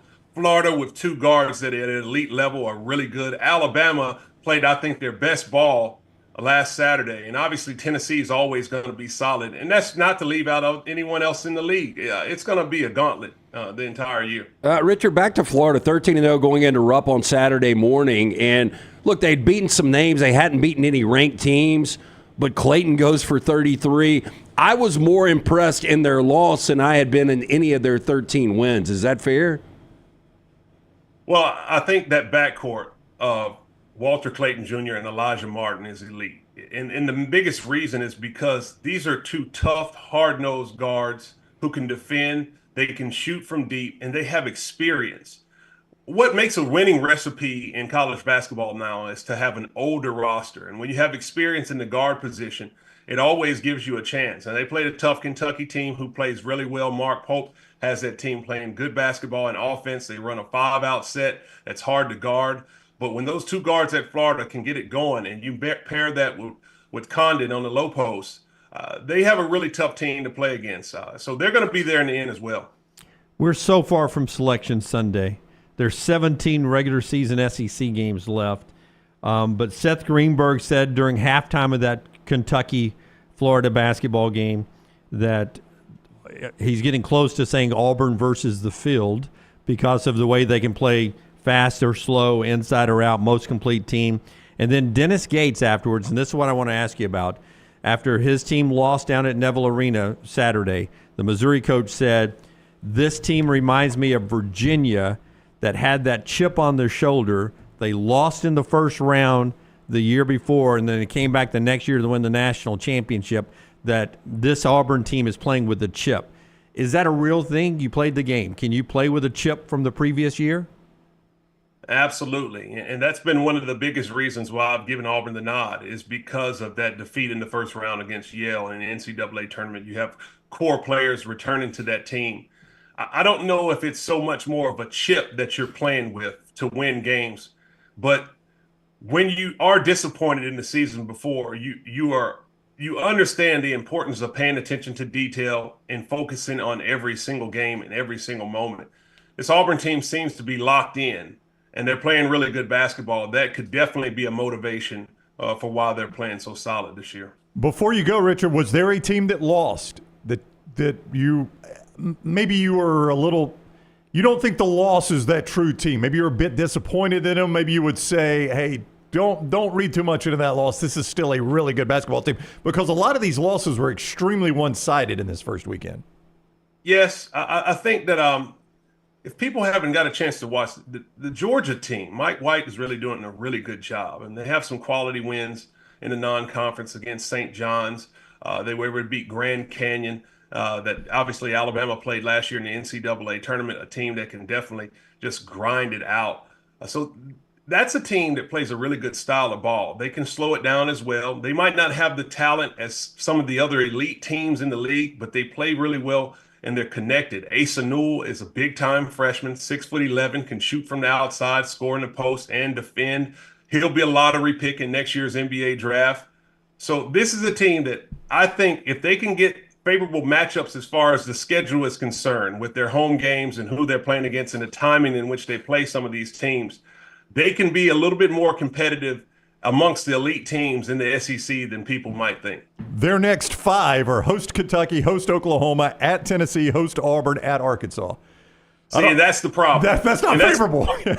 Yeah, and that's the problem with every team in the Southeastern Conference. I think this is going to come down to the wire just like it did last year for the last 1 to 2 weeks at the end of the season.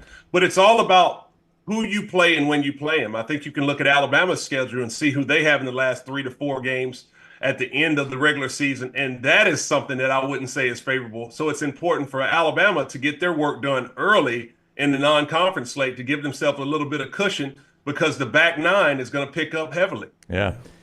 It's going to be brutal, but it's going to be fun to watch. He is Richard Hendrix. He'll be talking about it all season long on the SEC Network and ESPN. Thank you for the time, Richard. Always good to see you. Thank y'all for having me, guys. All right, buddy. Take care. Richard Hendrix with us on the JohnstonRVCenter.com hotline. To your point on scheduling, Auburn is at Texas. Texas, it was a closer game than the score ended up being. Texas at Texas A&M. A&M's pretty good. Yeah, but it was about a 57-52, 57-54 like game. And then it was just a blowout down the stretch. A&M wins at 80-60. 7 home teams won. Only Vandy won at LSU as a road win. It's going to be so tough in this league. Yeah, and a lot of these games weren't even close. Yeah, that's what I was talking to Richard. Yeah. There were a lot of blowouts. Yeah. But you had Florida and Arkansas and Georgia, who's pretty good, and they lost on the road this weekend because they were on the road. But like, here's Alabama. They go to South Carolina, who just got it handed to them, demolished this weekend. So that was Mississippi State who beat them. Chris Jan's team, nobody's talking about. They were legitimate. Yeah, 13-1 right now. Legitimate play defense. Beat them, held them to 50 points, 85-50. They win the game. So after Alabama plays South Carolina, they're at Texas A&M, home to Ole Miss, at Kentucky.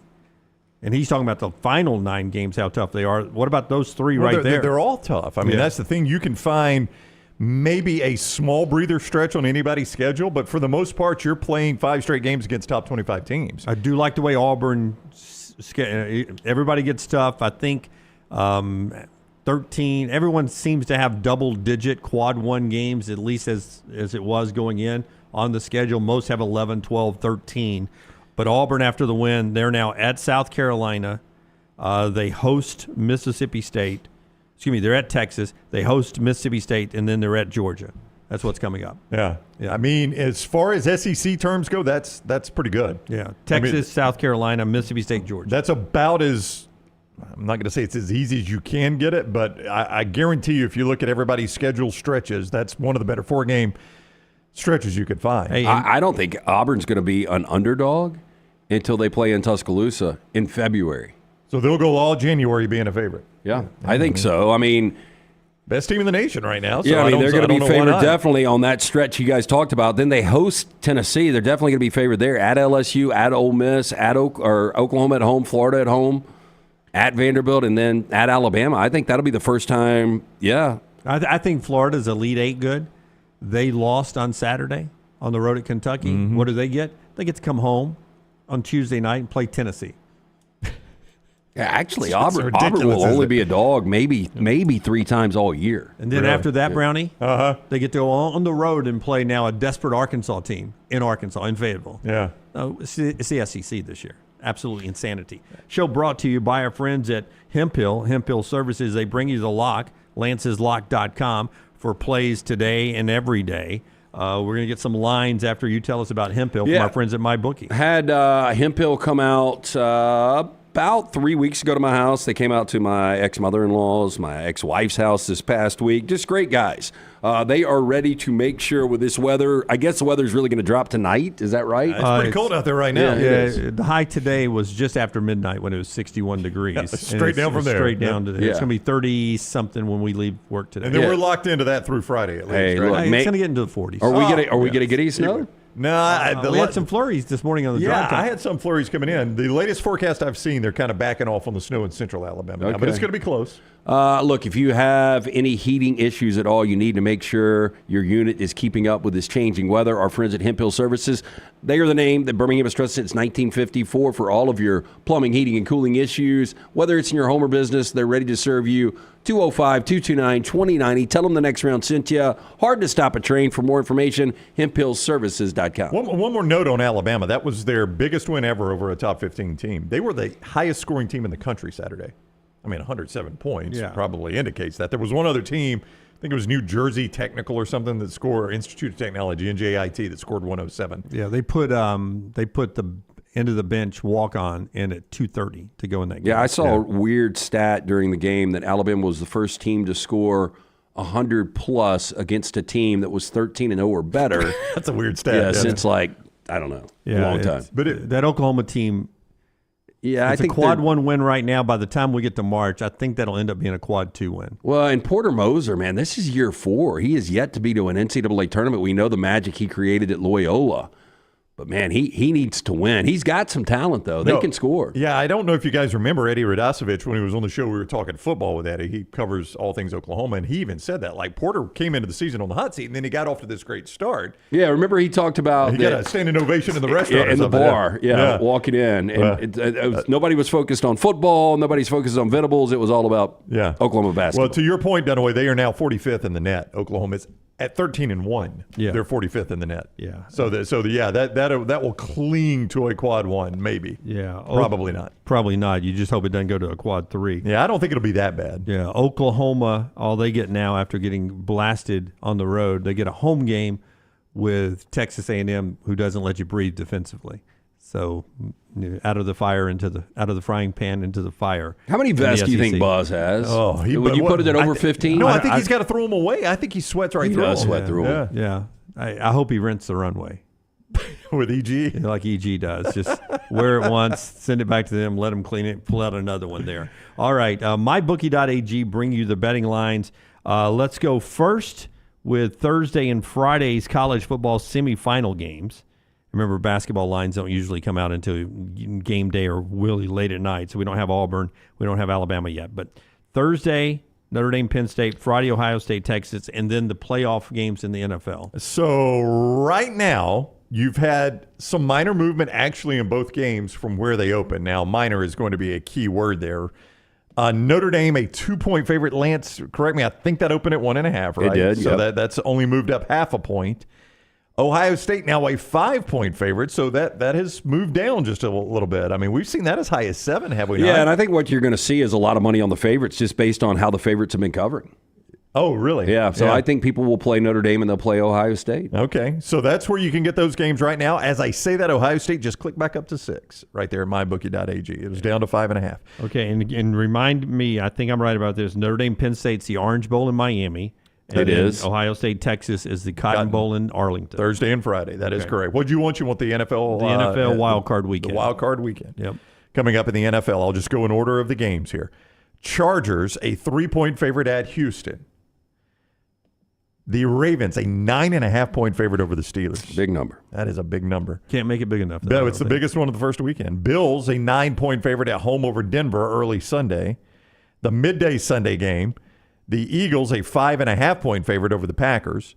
And then the Sunday night game on NBC, the Bucks, a 3-point favorite over the Commanders. Are you serious? I am serious. I had not seen that line. We're the favorites? Oh, yeah. Why would you not be? You're this. playing a rookie quarterback at home. You're With at 12 home in the wins. playoffs. 12 wins. There's only one. Wait, what is their record right now? Are they 11 or 12 wins? I thought they were 12-5. Maybe. And then Lance's Rams, a 2-point home dog as they take on Minnesota. Wrong team favorite right there. Oh, everybody will say that all week. 2-point home dog. How are you guys giving up 2 points to that offense that played last night, Lance? My gosh. All that from mybookie.ag. Code next round in the sportsbook at mybookie.ag gets you a 50% deposit bonus up to $1,000. That's when you use code next round at mybookie.ag. If you still want to play the casino, code TNR Casino gets you a 300% bonus in the casino up to $2,000. So Sportsbook Casino is still code next round. Our Sportsbook bonus, still code next round. Casino bonus, code TNR Casino. Bet anything, anytime, anywhere. mybookie.ag. Back to college football in our next segment, including our college football spotlight. But I wanted to let you hear John Calipari here, another basketball note. When you're a head coach, having your team ready to play is pretty important. Pretty much the job, right? How's he going to have them ready to play Tennessee? I mean, Tennessee's just better than them. Yeah. Well, it's early. It was 12 noon Central, 1 o'clock Eastern. Am I right about that? That was the second game. It was the second game right after Florida, Kentucky, yeah. Okay, so because he comes from the Central time zone, it was a 12 o'clock tip body clock time. Okay. You'll get a lot of those in the SEC, by the way.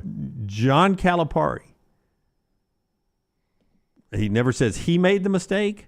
I guess he does here. Listen to the mistake he made going into this game. It doesn't make sense to me, but here you go. The one thing I would do different in this game, and I all night tossed and turned, we didn't do a shoot around today. And I just felt our body time is noon pretty early. If I had to do it over again, we would have gone shoot around. Because we had 3 or 4 guys like kind of no-show. So basically they slept, had breakfast, and never really, you play this team, you better be coming in ready to fight. And I don't mean fist fight. I mean battle. You better be first to the ball. You better be blocking out. You better run and get some free baskets, or it's going to be a hard game for you. And we didn't. How do you not get the guys out of bed and take them to a shoot-around? Well, I mean, Jim, they lost by 24, so I don't know how big a shoot-around was going to be for them. But if you watch that game, and I had to, I watched before I left for Tuscaloosa, watched the first half of it. I'm watching it, and he's right. His team looked asleep compared to Tennessee. Yeah. Who is going to win the game anyway? I'm not saying it cost them the game. I know. Yeah, how do you not get them out of bed and get their blood flowing, take them down to the gym, wake them up, and then feed them, and then, get dressed. Let's go back to the stadium. Yeah, it'll be interesting to see how they bounce back. They get Ole Miss at home. That would be a nice win for Arkansas. All their losses are respectable losses. Yeah. I mean, they lost to Baylor. It was a tight game. They lost to Illinois, who's really heating up. And then they got destroyed by Tennessee. Yeah. I thought Janelle Davis would be better, though. Yeah, the kid from Florida Atlantic. That's right. Magical time he had at Florida Atlantic. Yeah, right? doesn't even start for Arkansas. Yeah, 41 last night in the net for Arkansas. I don't know where they are this morning, but interesting times ahead for Calipari there. All right, when we come back to college football, we go. A+ brings you this part of the show. One note as we head to break here. He mentioned Hideki Matsuyama earlier, LT and Brown did, winning the Century with a PGA Tour record 35 under. It's a 72-hole record. 33 birdies, 2 eagles. Only 2 bogeys in 72 holes. If they only played golf January to April, would this guy be he may be a Hall of Famer anyway, but he would be really good. It seems like every year we start the golf calendar off with Hideki Matsuyama being really good. Well, and he's won a Masters, which obviously falls in April. He's got 11 career victories. I mean, he's still a factor at 32 years old. Oh, absolutely. Yeah, absolutely. The guy is one of the best ball strikers in the world. But, I mean, 35 under is insane in 4 days. There again, and I'm not trying to crap on it. I know it sounds like I am.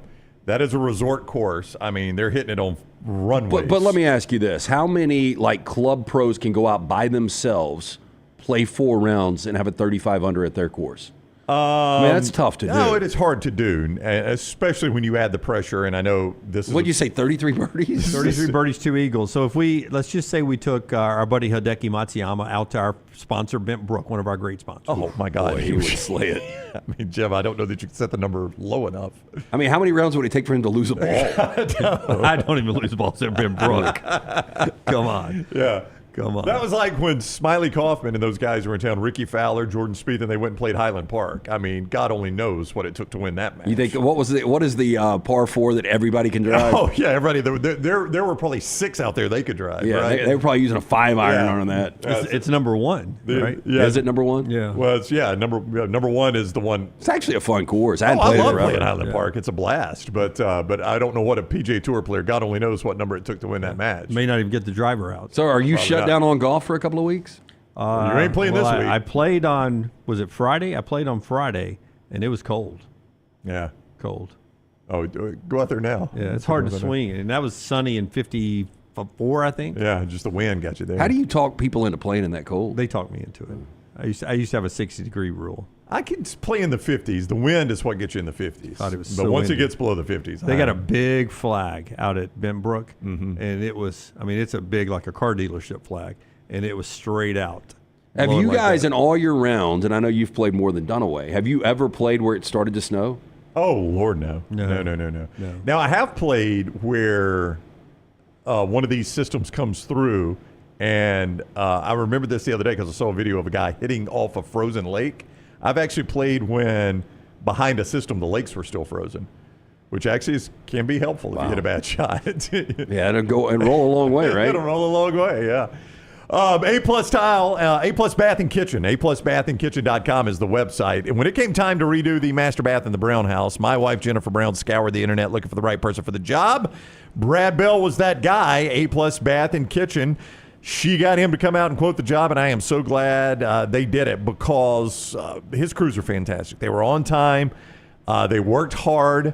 At the end of every day, they brought us in and they said, here's what we've done. Does it meet your standards? I mean, it was just fantastic. I have nothing bad to say. You can see more of their work, not just my bathroom, but a lot of their work at aplusbathandkitchen.com. That is aplusbathandkitchen.com. 205-422-1758. 205-422-1758. That is Brad's number. But just remember that website, aplusbathandkitchen.com. He specializes in master bath, kitchen, and master bedroom closets. Not saying that's all he does, but that's his specialty. It's where you'll get your money back when you go to sell your house. aplusbathandkitchen.com. Everything Next Round is on demand now in the podcast section at nextroundlive.com.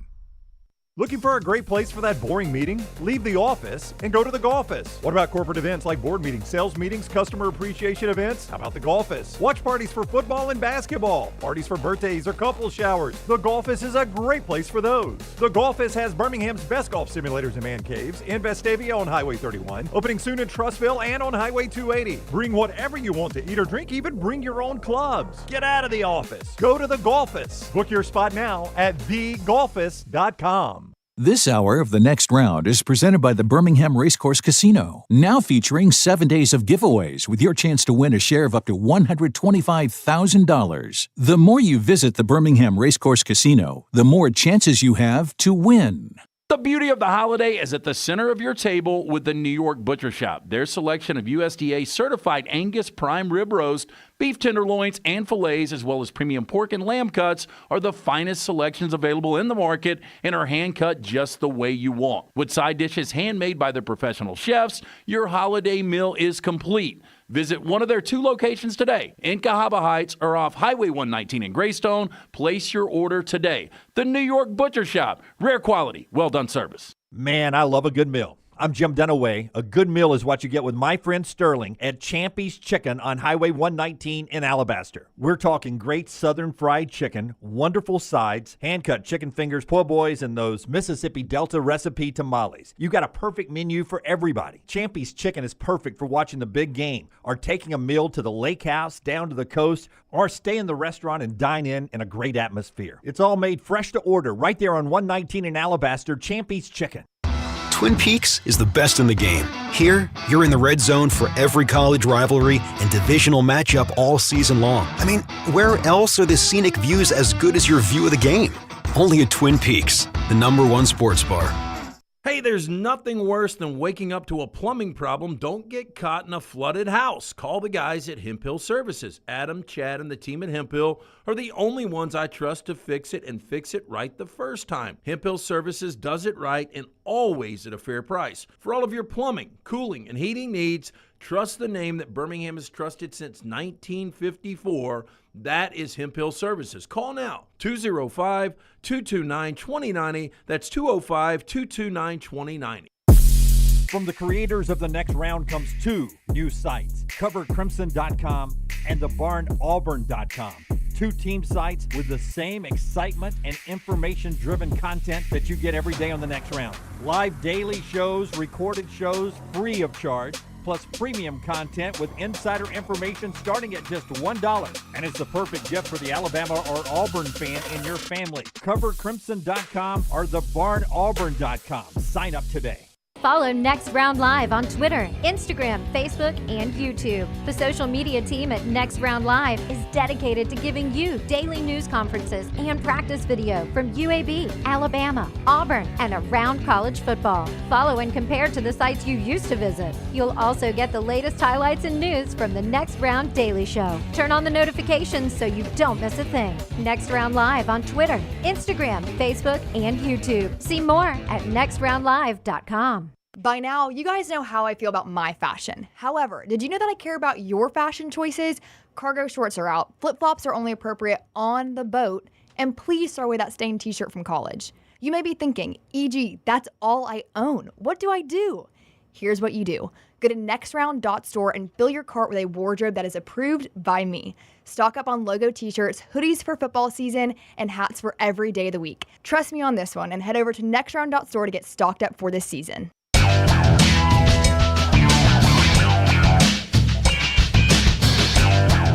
Back with you on The Next Round.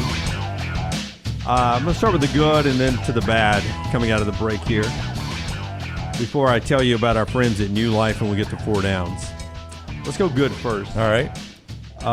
For the 4th time ever, Miss America from the state of Alabama. Vestavia's Abby Stockard. Auburn's Abby Stockard is the winner last night. Was actually watching last night when she won. Believe it or not, my wife has got some sort of connection. I don't know. Yeah, I've got a little bit of connection, old friends, but I had no idea she won until this morning. Yeah. Alpha Gam. Congratulations. I think it's Tiger Red, I think it's what it's called, down at Auburn dance team. And Vestavia girl, native, and last time, 20 years ago, 2005, 1995, and 1951.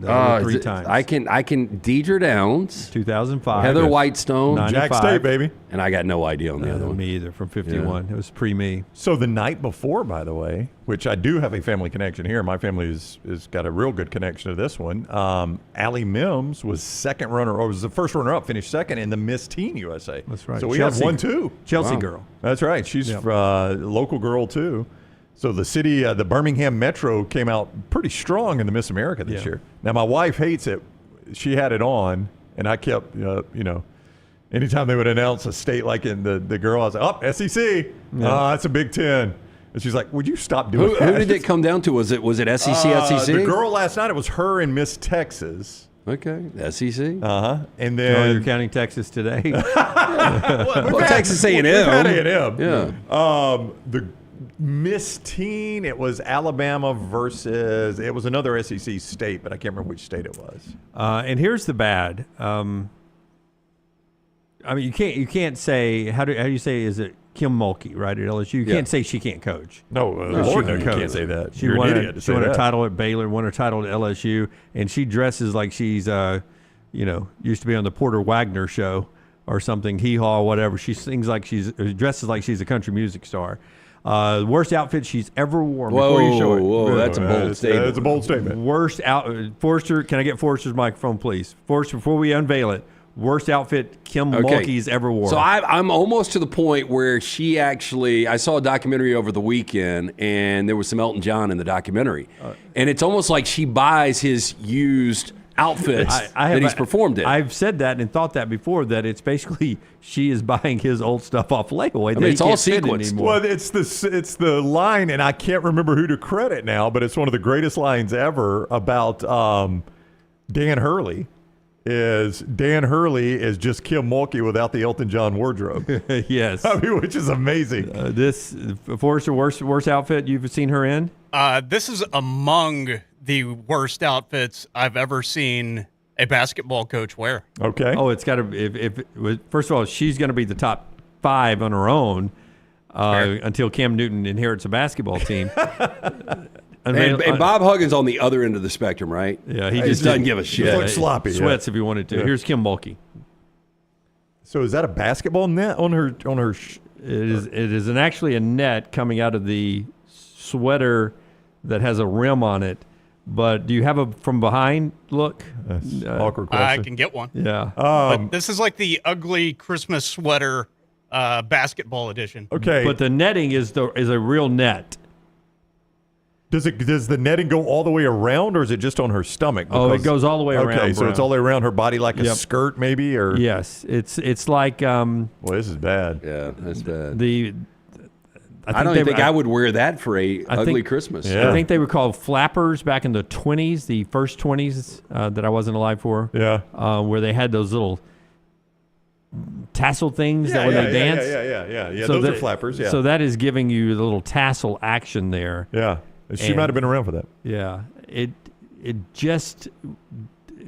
looked. I will say this: it looks better in that picture. There we go. The behind ain't the great. Other side. No. Oh boy, that is not flattering. This is the one I saw. The backside. That is not flattering at all. The behind. That's awful, is what it is. Yeah. That is 3 seconds in the lane, is what that is. Yeah, it is. Yeah. It looks like you play the post. Yeah, that is. She's a hell of a basketball You think coach, she though. believes in old school discipline when it She comes does. as far as being a parent? She's the grandmom you don't want. Yeah. She's the grandmom that can spank you, and you didn't know your grandmom could spank you. If I was going to help the outfit at all, burn it.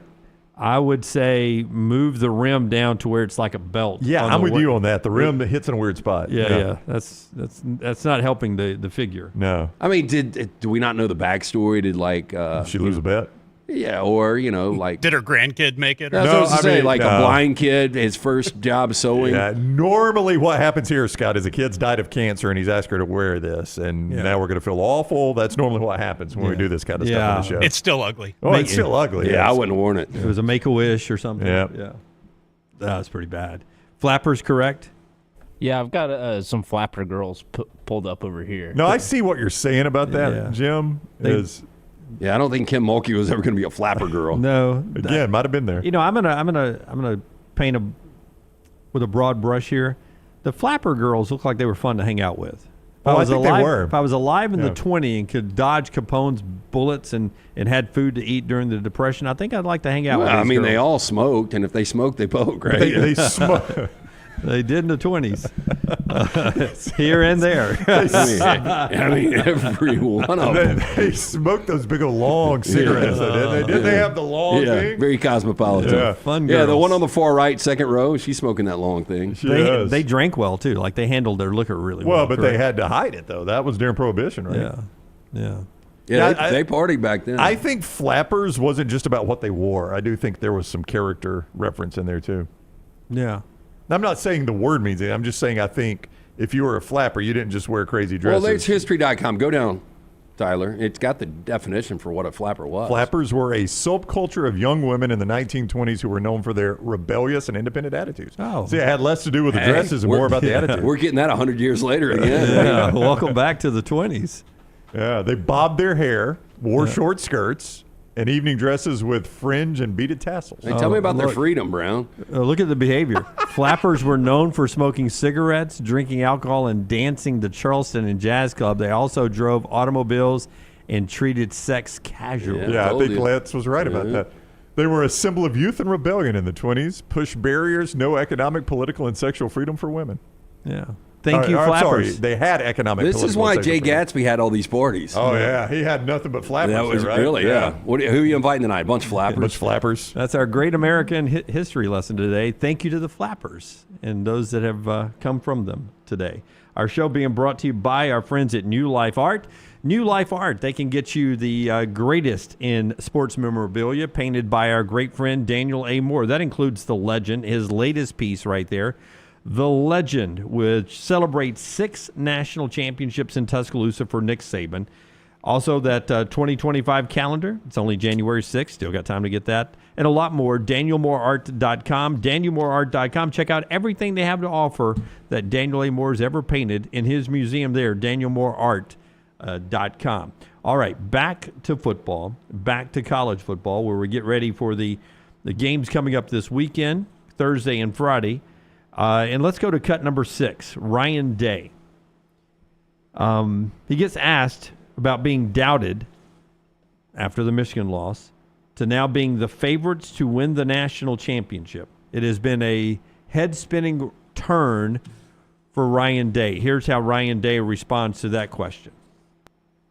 Ryan, you guys entered the CFP. A lot of people were doubting you. Now you guys are considered the front runner to win the national championship. How do you make sure that you guys continue to play with the same edge now that you're getting a lot of praise when you were coming in with maybe a lot of people doubting you?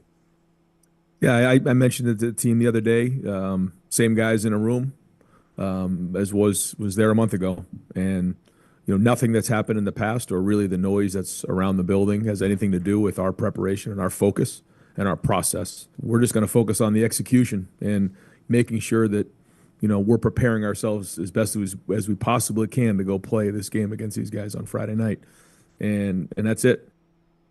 I think most would agree, not the most likable guy, but I will say this.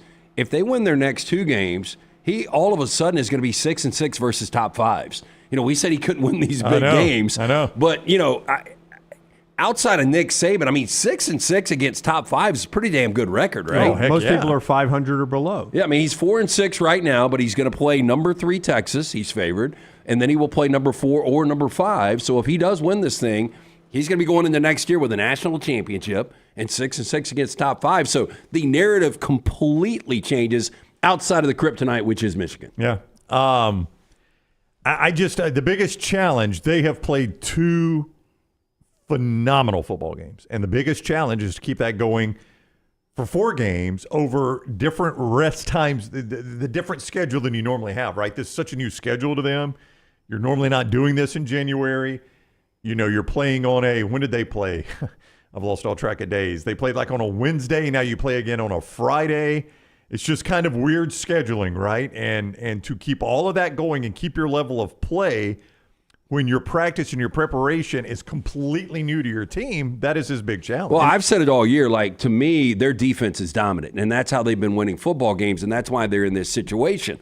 But going back in the offseason with all the parts they added, not only this year, but going back to Quinshon Judkins 2 years ago, you bring Chip Kelly in, 973 yards through the first 2 games of the postseason, and Will Howard has been tremendous. He's 41 of 55, 625 yards, 5 touchdowns, only 1 pick. I mean, they're playing at another level right now. Now, does it continue? We shall see. That's the hardest thing. And I mean, that's the thing that, I mean, even a Nick Saban would struggle to keep a team playing at that elite level for 4 consecutive games against elite competition.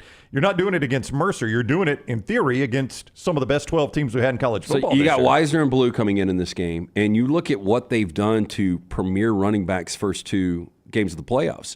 Dylan Sampson left the game injured, but Dylan Sampson went for all of 20 yards. The combination of Dylan Sampson and Jordan James, who also left the game for Oregon, 9 carries, 20 yards for those incredible. 2 guys. Yeah. Yep. So, like, if they're stopping the run, they're running the football now with both Henderson and Judkins.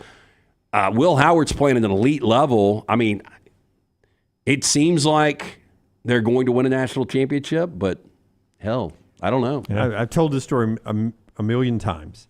But Nick Saban to Jim McElwain, 2011, I believe it was, hell, Jim, if we're not going to throw the ball deep with this defense, when are we ever going to take chances on offense? Yeah, is basically the paraphrase of what was said on the headsets. That seems to be what Ohio State has realized here in the playoffs. Like, our defense is so great. Why are we so conservative offensively? We've got a great defense. Let's take some chances and let our big dogs eat at wide receiver, and that seemed to have changed their season. Well, and another thing, only 5 penalties and 1 turnover through 2 games. And they've got 12 sacks. I mean, like, they're doing nothing wrong right now. Nothing wrong right now. We'll do our McCurry Spotlight in the next segment coming up, more college football. But right now it is time for 4 Downs. It is brought to you by Slice every day, and it gives you a chance to for us to remind you that Slice is a great place for lunch and dinner. Yeah, 5 locations for you. I'm sorry, I'm pulling our. I got it on text today. 5 locations: the original Lakeview, Vestavia, Montevallo, Crestline Park, newest location in Edgewood. Local pizza, local ingredients, from the soul pie to the hot mama. You're gonna love it. For more information, slicebirmingham.com. First down. Our man Brian Pavlik sent me a couple of these over the weekend, so good. I'm going to use some of his, and I'm going to use 3 of his. I'll use 1 of mine. How about that? Let's see. Okay. What company, past or present, do you think could do just as good of a job marketing as Duke's Mayo or Pop-Tarts by sponsoring a bowl game? Because, by the way, I thought both. I mean, Duke's has done it for years now. Pop-Tarts was spot on. Pop-Tarts knows the drill. They know, like, this is our one shot, and we are going to go all in. We're going to have people eating Pop-Tarts. We're going to have fake Pop-Tarts. We're going to wrap the goal in the goalpost in the foil like it's a Pop-Tart wrapper. I mean, they go all in. They get the drill. It needs to be the national championship now. Yeah, it's a little hokey for a national championship game for my taste, so, Tyler, but that's your opinion. No. Here's what has happened with the Pop-Tarts Bowl this year is because it was so new and intriguing last year that now everybody is saying it's really cool now. By the time we get to next year, it'll be a tired act. Oh, I don't know. I don't know about that. I mean, I think people like you would have said that with the dumping of the mayonnaise when Dukes, and Dukes continues to. Yeah, I just I need North Carolina to win that bowl game so Bill Belichick can tell them you are not dumping mayonnaise on my head. Tired act. First off, it's not even mayonnaise anymore. It's a concoction they put together so that it would actually pour out. Yeah, Dukes is damn good mayonnaise, though. Yeah, it's the best. It's the best, but you can tell by the way it pours out, it's not mayonnaise that they're pouring out. It is what it is. With that said, this is a really difficult question to answer. So what's worse, getting real mayonnaise poured on you or fake mayonnaise? I got to know what the fake mayonnaise is. How did Cheez-It do this year? The Cheez-It Bowl, because that would have been one that would have popped. Goldfish. Could you do a Goldfish Bowl? No, I was watching the Cheez-It Bowl. That was the game where Shane Beamer and Brett Bielema almost came to blows. Yeah, I'd take Bielema about it. Oh, Bielema would crush Shane Beamer. Are you kidding me? He eats snacks bigger than Shane Beamer. What about Hot Pockets or the Hot Pockets Bowl? Pizza rolls. Yeah. Everybody just torches their tongue. Yeah. To me, the one that popped in my mind was Uncrustables. The Uncrustables Bowl? Guess what I had this morning? An Uncrustable. Yeah, I did the peanut butter and honey. Have you had those? Oh, no. I didn't know they were a thing. I only know grape and strawberry. You do that with a glass of chocolate milk? See, that now that you can follow the Pop-Tart way now.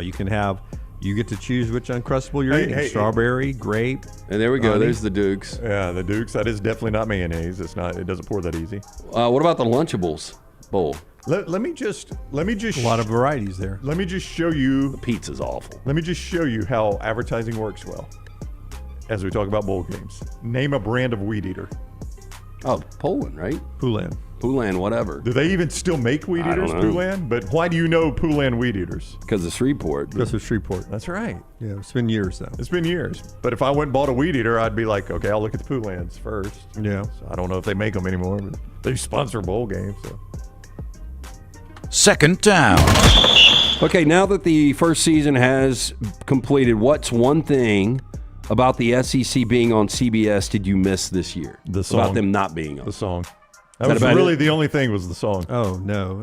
Other than the song, dedicated crew, the dedicated crew to that 2:30 game, which was... Gary is so obnoxious. Yeah, take the announcers out of it. I'm talking about the crew, the truck, the cameras, the number of cameras they use for the games, the same professional photographers that travel around to run those cameras to every game. It was the same crew, and with that comes the continuity you have with the Fowler and Herb Street crew, with the Jim Nance crew. Well, I don't understand what you're saying. So, but you got that with the Fowler Herb Street crew for the big I don't game. think you don't think you did. I don't think the camera. Good? I don't think the camera work in the field is as good as you had with the really? CBS. On ESPN. I never noticed. I never noticed either. So I would love to hear what you guys think in the chat room. The lesser, the prime time, it was the best crew, I assume. The 2:30 and the 11 windows. Even on ABC, not the same. To be fair, though, quality. you got to compare it to the Fowler Herb Street because those are the comparisons. Those are the two. Yeah. The announcers I like better with Fowler and Herb Street. Okay. The production of it and how it looked, I like the CBS better. I'm right there with it. The song is what jumped. Yeah, the song's the big thing. Now, this is kind of minor. I sort of like the ABC song because it uses a little bit of the old ABC college football song from back when I was a kid. Do you feel like you're getting a better rules interpretation from Bill LeMonnier or Gene Steratore? Or does it matter? It doesn't matter to me. Okay. Just curious. I don't know.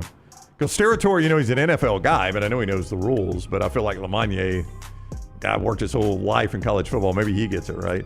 And I never got the yellow box in the corner of my screen with that CBS broadcast that the such and such game is now starting on the other channel. Well, again, they only had one game. I think you're making unfair comparisons. Well, no, but that's what you do miss. I get it. Yeah. How about in the Arizona State game, like their little team thing was yellow, and I kept thinking there was a penalty. Like, I know you can't avoid that. That's one of their colors is kind of gold or yellow. Yeah. But I had occasionally glanced, and I was like, oh, there's a flag. Oh, no, it's not a flag. It's just Arizona State. Yeah, see, I would have used the garnet part. Yeah, I know. Yeah. Third down. Alabama's national championship in 2009 ended a 17-year drought. Would you wait until 2037 for another football championship if it meant Alabama won a basketball national championship this year? Oh, boy, but see, now this year is 2025, so it's 12 more years in the wilderness of football. I just don't know that Alabama fans would make that trade. Now, maybe for multiple basketball championships, yes. But to win a basketball this year and then still have 12 years wandering in the wilderness? Yeah, I think that would be a no, I think. difficult. I think it's a no for most how many Bama different fans. coaches do you go through? Yeah, exactly. At least 3. I mean, DeBoer would get fired. The guy that replaced DeBoer would get fired. Your best case would be the next guy wins one to save his job, basically. You realize, though, like Cam Newton doesn't seem that long ago. That was 2010. That was 2010. That's been 15 years That's ago. been more than 12 years. Yes, it has. That Auburn has won. Yeah, Right. but I They have guarantee you, gone- if you talk to Auburn fans, since 2013, it has been, this decade has been And they really fired the guy. difficult. They fired the guy that won that one. Yeah. Fired the guy that replaced that guy. Fired the guy that replaced that guy. And now this guy is probably starting the year on a bit of a hot seat. So that just shows you how impatient you The get. good thing is you don't have to choose. As a fan, I want to see one basketball national championship before I go. Wow. So you'd let it go for 17 years? I'm not saying that. I'm just saying I want to see one basketball. I think you can do both. I think That wasn't the do question. both. I know. That's why I'm not answering it. I don't think you have to choose. Fourth down. It's like a Pop-Tart bowl. I don't have to The choose. last elite season for the Auburn Tigers ended with Jameis Winston hoisting a trophy. Jameis Winston, 31 years old today. Guy's still young. 31, huh? Yeah. If I asked you better career, Jameis Winston or Winston Groom? I thought you were going to say Winston Churchill. Yeah. Winston Groom is the say it. Yes, he's the actor from the little pod things where they're old and they jump in the water. That's Wilford Brimley. Cocoon. No. All right, try again. Winston Groom is who? Still the most amazing picture an actor? in celebrity history of Wilford Brimley at 50 and Tom Cruise at 50. They did not look alike. No. So Winston Groom's an actor? He is not an actor. Nope. So see if you can guess what he is. He is the Chancellor of Canada. Justin Trudeau. I will give you a hint. Justin Trudeau, by the way, it's weird you brought that up. He just resigned. He resigned today. That's pretty big international the news. novel that ended up being one of the most overrated movies in the history of film. According to Lance. He wrote 50 Shades of Grey? Very close. Forrest Gump. Okay. Yeah. Would have never known that. Yes. Ironically, I'm going to go Shades of Grey. I'm going to go Jameis Winston. I would go Jameis Winston too. What else did Winston Groom do? He's a one-hit wonder. I mean, won the Winston, Heisman. Winston kind of is because his NFL career has not been amazing. No, it hadn't. But I mean, if you look back, I bet Jameis is one. Is that Winston Groom right there? Yep. Boy, he's dressed Damn, like that a was writer. quick. Boy, he's dressed like a writer, isn't he? Oh yeah. So Winston Groom has also wrote Gump and Company, Gumpisms. So he doubled down on all and this. the Bubba Gump Shrimp Company Cookbook. Yeah, why not? Ride that train. I would too. Yeah, Jameis Winston 100%. Did Jameis win the Heisman? Yeah. And the national championship. And he was the number one overall pick. And I agree, like the career hasn't been what he wanted it to be, but I guarantee he's made $150 million. Feels like it. Of course, Winston Groom's probably made a little bit more than that on Forrest Gump, I guess. I don't know. That is our Four Downs today, brought to you by our friends at Slice. Yeah, stop in, see the Bajalia brothers, created by the late Jeff. His brothers Jason and Chris continue to celebrate his legacy. 5 great locations for lunch or dinner. Make it Slice. Have you ever eaten at a Bubba Gump Shrimp Company? I have one time. Oh, have you? Yeah. So one time answers my next question. My ex-father-in-law was a huge fan of the movie, and we were in Universal Studios, 15 years ago, and we saw one. He's like, hey, let's go to Bubba Gump's. Yep.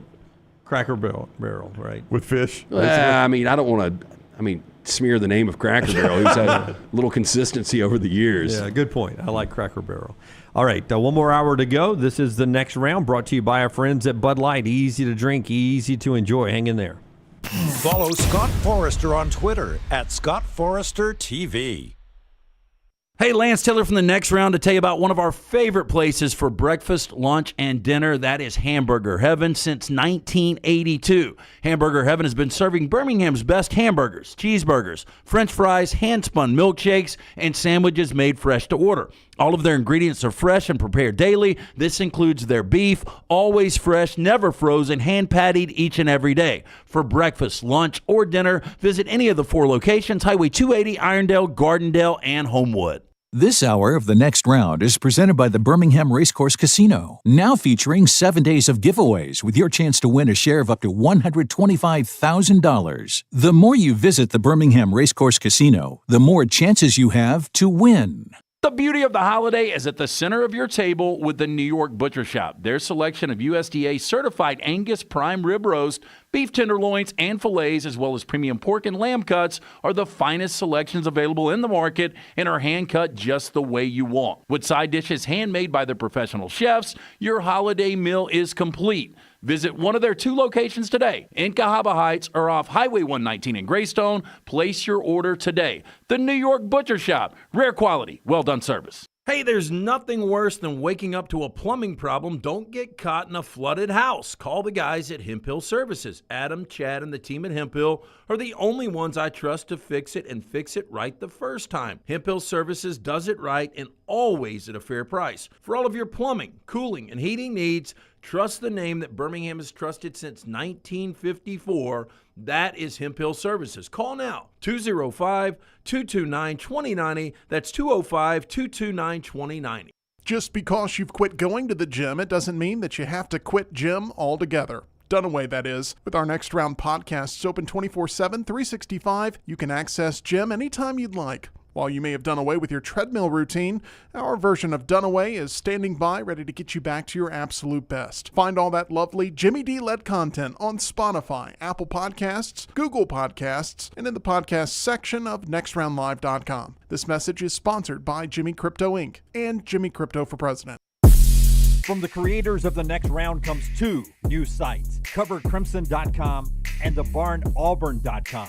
Two team sites with the same excitement and information free of charge, plus premium content with insider information starting at just $1. And it's the perfect gift for the Alabama or Auburn fan in your family. Covercrimson.com or thebarnauburn.com. Sign up today. Happy football season. At the Next Round, we strive to make our loyal listeners feel like they're a part of the action all season long. My name is Emily Grace McWhorter, and I do that by bringing you along for any given Saturday in Auburn or Tuscaloosa. From pregame warm-ups, touchdowns that make you feel a part of the play, and everything in between, our goal is to make you feel like you're inside Bryant Denny or Jordan Hare. Follow along on our social media at Next Round Live on Instagram, X, and Facebook. Also, check out thebarnauburn.com and covercrimson.com while you're at it. Here's to fall Saturdays. From the creators of The Next Round comes two new sites, covercrimson.com and thebarnauburn.com. Two team sites with the same excitement and information-driven content that you get every day on The Next Round. Live daily shows, recorded shows, free of charge, plus premium content with insider information starting at just $1. And it's the perfect gift for the Alabama or Auburn fan in your family. Covercrimson.com or thebarnauburn.com. Sign up today. Start your day online with our website, nextroundlive.com, for the latest videos, podcasts, and college football stories. It's also a great way to stream the show or shop in the Next Round store. Stay connected by visiting nextroundlive.com. Jim Dunaway, Lance Taylor, Ryan Brown. Live from the Birmingham Racecourse Casino Studios, The Next Round, presented by Bud Light, is on now. All right, we start this hour off with some really interesting news that could impact Tuscaloosa, Alabama, this out of the northwestern part of our country. It is Black Monday in the NFL where coaches are fired. You've already seen at least one head coach, Doug Peterson of the Jags, fired. But you also get some coordinators fired today, and one of those is Seattle coordinator Ryan Grubb, who is out in Seattle after one season with the Seahawks. For those of you who do not know who Grubb is, he was the offensive coordinator with Kalen DeBoer at Washington that revamped their offense with Michael Penix, came to Alabama for a minute, in fact, made an appearance that Dunaway hosted. Was that signing day, Dunaway, or was that Meet the Coaches? It was National Signing Day. Yeah, National Signing Day. So that's how recently he was with DeBoer in Tuscaloosa. That's him at the Zone. Yeah, Scott showing you a photo of him speaking to the Alabama crowd then at that Yay Alabama Signing Day event. And then very quickly took the coordinator's job back in Seattle with the Seahawks. After one season, he is out. And I think, Lance, you've said it many, many times, keep your eyes on Tuscaloosa with this guy. You've been talking about this move for about – feels like 6 weeks now. Well, I think Alabama fans were kind of teased with it when Kalen DeBoer took the job and Ryan Grubb came to Tuscaloosa. And then, you know, we don't know behind the scenes. Like, and I heard from people over the weekend, you don't know what you're talking about. His wife loves Seattle. Well, she might like Seattle, but she also likes money. She likes paycheck. And you're going to have to – he's going to have a job. Now, could Jed Fish hire him at Washington? I think they just hired a new coordinator. I was about to look at that. Well, I was going to say, it's Jed Fish's offense anyway, so there's no way he would want to do that. Well, it's sort of Kalen DeBoer's offense. Yeah, too, but they were kind of one and the same. That was what that was the offense he was groomed but he's under. calling plays. I think Fish calls plays, if I'm not mistaken. Yeah, and by the way, for Seattle, 10-7, not a disastrous year. There wasn't a huge expectation in Mike McDonald's first year, but the problem was the imbalance of the offense. Like, they really threw the football well. They did not run the football consistently, and I think that drove a lot of Seattle fans insane that they could not run the football. It is true that he and his wife, not just his wife, loved Seattle. It was intriguing that they could not move, keep the same house they had, and go to work with the Seahawks, same house they had when he went to work for the Huskies. They have children, one that particularly wanted to, they felt like needed to stay in Seattle. And I'm interested. Was it a 2-year contract he had with the Seahawks, and he's getting that extra year where he could take a year off if he wanted to? Oh, I'm sure. Yeah, I'm sure that there's more than just last year was guaranteed. Yeah, so you never know if he's going to immediately jump back into work. It's only speculation, but LT, has been speculating that for a few weeks now. Keep in mind that this is Kalen DeBoer's right-hand guy, a guy he trusts, and if you can get him and he wants to coach immediately, would be a great addition in Tuscaloosa. So Kalen DeBoer, obviously very, very tight with Ryan Grubb. And this is probably one of those situations where you got to be really transparent on where DeBoer is as far as the outside of football. Like, what is it like to live in Tuscaloosa? What is it like to deal with this fan base? What is it like to deal with boosters? Okay, let's break that down. Because these are conversations like if Ryan Grubb really is in love with Seattle, he can't live there forever. I mean, you can keep a house here. He's got enough money, sure. But if he wants to coach again, he's going to have to go elsewhere. And let me correct myself. By the way, $1.5 to $2 million he would make being the offensive coordinator in Tuscaloosa. Which is probably similar to what he was making with the Seahawks, you think? Yeah, exactly what he's making. Goes way further. A lot further. Seattle's an expensive town. And Brennan Carroll, let me correct myself. Brennan Carroll, Pete Carroll's son, is actually the offensive coordinator at the University of Washington right now. So there has not been a coordinator change. Now, that's not to say that if Grubb is available, that Jed Fish might look at it and want to make a change. I don't know. But back to what you were saying about Grubb in Tuscaloosa. I think this is important. Okay, if I'm going to ask the question, I'm Ryan Grubb, and I want you to answer it as Kalen DeBoer. Or if it's the wives talking, because the wives talking probably aren't going to give the same answer as Kalen DeBoer talking.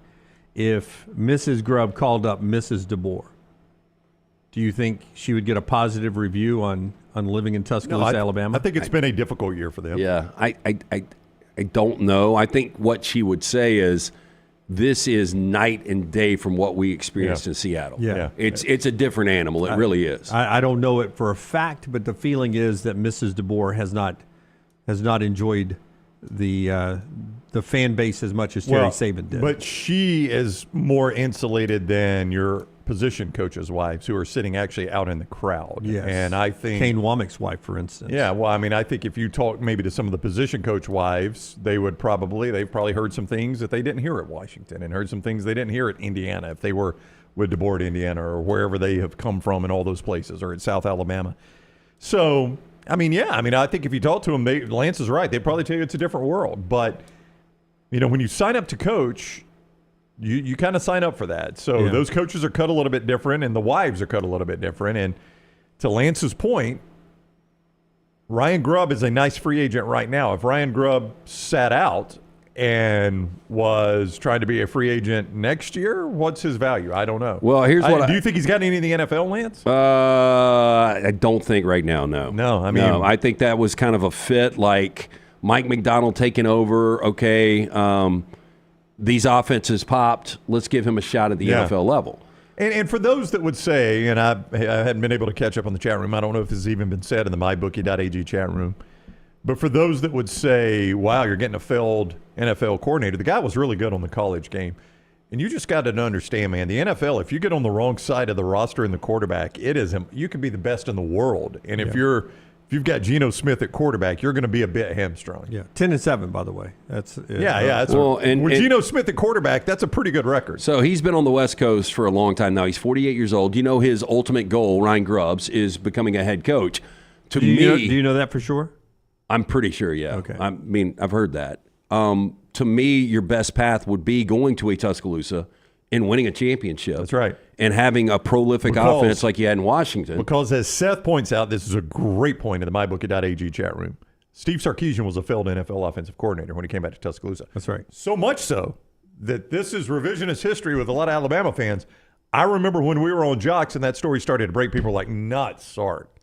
That guy is awful with the Falcons. Anybody but him. I watch the Falcons every Sunday. Yeah, no creativity. We're taking Sark back, and that guy is viewed as one of the best play callers in the world right now. He was with Kalen DeBoer for 16 years, 7 years in Sioux Falls. And so this kid, he's from Iowa, played at South Dakota, and now he's been on the West Coast for a while. But I don't know how tied he is to the West Coast. Yeah, he's tied with Kalen DeBoer a lot. And if you don't like, getting yelled at, I mean, crap. Eric Taylor got yelled at. Tammy Taylor had to sit in the stands on Friday Night Lights. And right there and you know what I would say? He was making high school money. He was making high school money. Yeah. I'm sure Nick Sheridan really appreciates this conversation. Again, not a bad job in year one, but if you can have Ryan Grubb, I'm sure that's the direction Kalen DeBoer would like to go. But this would be a huge recruiting sell for Kalen DeBoer to be able to pull Ryan Grubb back. The other thing, if I'm Ryan Grubb, I would tell my wife, like, what kind of couch?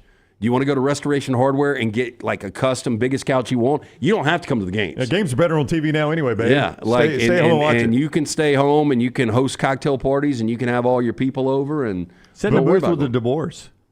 Well, you could do that. But let me tell you the way because we talk about this all the time with why did this coach jump at this bad job? Because they always think they're going to be better. And I can guarantee you Ryan Grubb knows Nick Sheridan, and I don't think it's a shot at Sheridan, who, by the way, he and DeBoer were on the sidelines for that Falcons game yesterday watching Penn. So they were there together. I don't think it's a shot at Sheridan, but I guarantee you right now Ryan Grubb's like, oh, I'll go fix that offense. Maybe they say the fans are getting on them. They ain't going to get on us because I'm going to go fix that offense. You've seen me coach on the – they did, baby. I know. No, I do think it's interesting. I know it didn't work with Geno Smith. We'll be able to walk into Chuck's and they will put us ahead of the line. Yeah, you wait till you see what I do with that offense. I'm going to be their hero. Back to the quarterback conversation, though. I'm sure Ryan Grubb wants to know what he's working with. Now, Geno Smith at times looked really, really good. Again, made $6 million in escalators yesterday. But you wonder if it's like, I know what I've got in Austin Mack. I need to check this Ty Simpson guy out. Well, what about I'm getting the Gatorade National Player of the Year. He probably has not had that quarterback very often as a college coach, the Gatorade National Player of the Year. He's never had that guy. And the kid he recruited to come to Washington, who's also in Tuscaloosa, Austin Mack. And then Ty Simpson, who is a coach's son, and probably he would enjoy spending time with. I don't know. A lot of people think it's far-fetched, but look, this is the first domino to fall. Like, he doesn't have a job. It's not making the decision, Seattle wants me back. Do I want to go back to the college game? Now you don't have a job. Yeah, but I don't know what colleges are out there looking for offensive coordinator right now. I mean, what jobs are actually open? Even if they are, it's not a guy you've been with. It's not a guy you've been with for so long. Yeah, right. There's not going to be a better offer, I wouldn't think, if he does get an offer. It's probably either take a beat or take the Bama job for him. Champy's Chicken brings you this hour. Champy's Chicken on Highway 119 in Alabaster. You get the opportunity right there to experience great Southern food right there. The great Southern food. And if the Grubbs ever come to town, this is where you want to take them so they taste what it likes to live in the South. Deep-fried Southern chicken, brined overnight, cooked to order, hand-cut chicken fingers, Mississippi Delta recipe, tamales, and so much more. Champy'sChicken.com. See the menu online. Find out a location nearest you. But we always send you to the one, the only Sterling. Right there, Highway 119 in Alabaster. Great atmosphere he's created inside the store there. It's like your own little neighborhood bar, neighborhood pub, neighborhood restaurant. Over 10 years, one location. Sterling and the fine folks at Champy's Chicken, Highway 119 in Alabaster. Before we do our college football spotlight, a couple of basketball notes. Bruce Pearl here about becoming Auburn's winningest coach of all time. 213 wins, tied with Joel Eves now. The win tonight ties you as the winningest head coach in Auburn history. Is that something that you've thought about or reflected on at all? Honestly, nobody enjoys winning more than me. Nobody hates losing more than me. I'm a really bad loser, and when I get on to the next one, I will celebrate whatever we accomplish this summer. I'll celebrate with my friends and my family, the Auburn family, on the boat at Lake Martin, out there on the golf course. Nobody will enjoy it more. But you know me. You have to know I'm on to Texas and on to the next one. And the only thing I'd rather do on that is go, let's talk about Joel Eves, or let's talk about Sonny Smith or Cliff Ellis or some of the other great coaches that I get an opportunity to join because I'm the coach at Auburn right now. So it's great. He ran out of good coaches really quick. Yeah, Tommy Joe never gets long. I got to 3, and I think I'm done. Yeah. I mean, great for him, though. And I think Speegs asked me this last night on The Zone. It was one of his questions on The Zone. When Pearl took this job, did you expect him to be here this long and have this much success? Yes and yes. Oh, you thought he'd be here this long? Yeah. I did not. I thought Pearl would come in. I thought he would retire. Did you really? Yeah. I thought Pearl would come in and coach 3, 4, 5 years. Let me pull that back. I don't know. I thought that he would have this success. Show that he could still coach, and then say, Auburn, I've gotten you back. I appreciate you getting me back. I'm going. Yeah. I did not. Well, I remember we were doing a show, and I was like, he is going to be a consistent Sweet 16 guy. And we had a friend that's been in the business that told me I was insane for saying that. He's going to the Final Four. Did you remind your friend in the business of such? Yeah. But you were dogging his consistency the other day, though. Yeah. I mean, look, you take the Final Four away. No, that's been the Achilles heel. Postseason has been a problem. But that just shows you how good Pearl has been, is that you even point that out. Like Auburn, on average, probably went to the tournament, one every 8 years? Just went to the tournament. And the fact that you would point out, but they've only advanced past the first weekend once when they went to the Final Four. I mean, that just shows you the job he's done, that you even make that a discussion point. Yeah, and I think everybody would agree if he would have stayed at Tennessee, if there was no NCAA problems and he was still at Tennessee, he probably would have a national championship. Well, I mean, that's crazy to think about, but you're probably right. They're on to play Texas Tuesday night, 8 o'clock, and that's when Auburn will be the favorite when the line comes out tomorrow to make Bruce Pearl by himself the winningest coach in Auburn basketball history. Did you? You guys may not have been watching at the time, but when they showed the combined wins of Calipari and Rick Barnes, that's pretty crazy. I mean, it was like 1,700 combined wins those two have. Been doing it a long time. Alabama finally did something in the opener they've been waiting to do. Nate Oates talked about that after the 107-79 win over nationally ranked Oklahoma. I think our non-conference schedule prepared us for these games. Now we got to go on the road, where we've been a little inconsistent. We lost at Purdue and didn't play well at North Dakota. We had a big road win at North Carolina, but, we got to go on the road to South Carolina, who's going to be really amped up and ready to go, I'm sure, after their game today. But really good first game. And the 2 years we've won the SEC regular season, I think we won by 22 at home and 18 on the road. I talked to our guys like we need a dominating win coming out, setting the tone if we're trying to win this thing, and I think the guys answered the bell pretty well. So he went back to the championship years and said in this opener, we didn't ease our way into the schedule. We dominated game one of the 18-game SEC schedule, and they did that this past weekend. Great point as they go on the road to South Carolina. Purdue, that was a loss. North Dakota, it was staved off a loss. Yeah, and in North Carolina, they beat a team that is trending more towards NIT than they are NCAA tournament. Just winning away from Tuscaloosa, not at a neutral site on somebody else's floor, will be big coming up as well. Let's get ready to do the spotlight, Tyler. For the spotlight, I will need number 7 because I want to know what the biggest challenge it is for Texas to beat Ohio State. It is brought to you by our friends at McCurry. Tyler, when you get a chance, hit that big button. The College Football Spotlight. If you need a car, van, or truck, you rent from McCurry Van and Car Rental, local rental company you can depend on.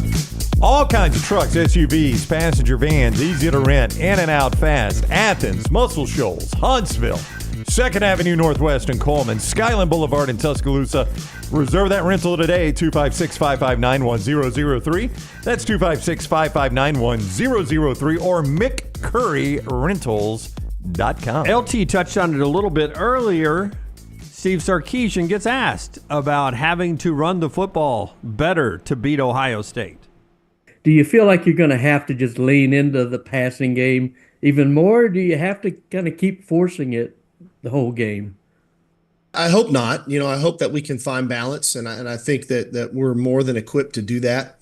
I think that, in really evaluating the last ball game was, man, we really couldn't get our backs free into the second level. I thought Arizona State did a nice job. I thought their safeties and their secondary tackled well and got us on the ground.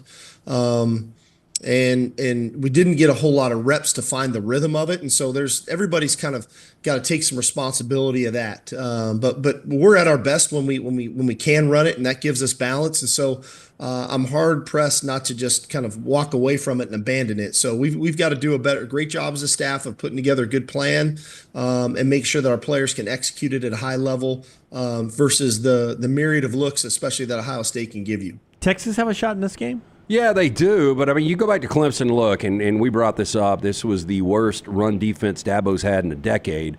But they went 292 on the ground against Clemson. And then they turn around and they only go 53 against Arizona State. And on the other side, Arizona State was running the football. If Texas shows a little leak on the defensive side, which they did in the second half against Arizona State, and they can't run the football, they got no shot.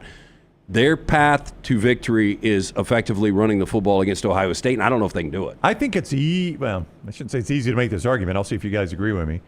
It's easy to say, though, that Ohio State is playing the best football of any of the 4 teams in this thing that are left. Yes. Right? You all agree on that? Oh, that's easy, yeah. Is Texas playing the worst? I mean, they struggle to hold off Syracuse. Why did I say that? They struggled to hold off Clemson. Yep.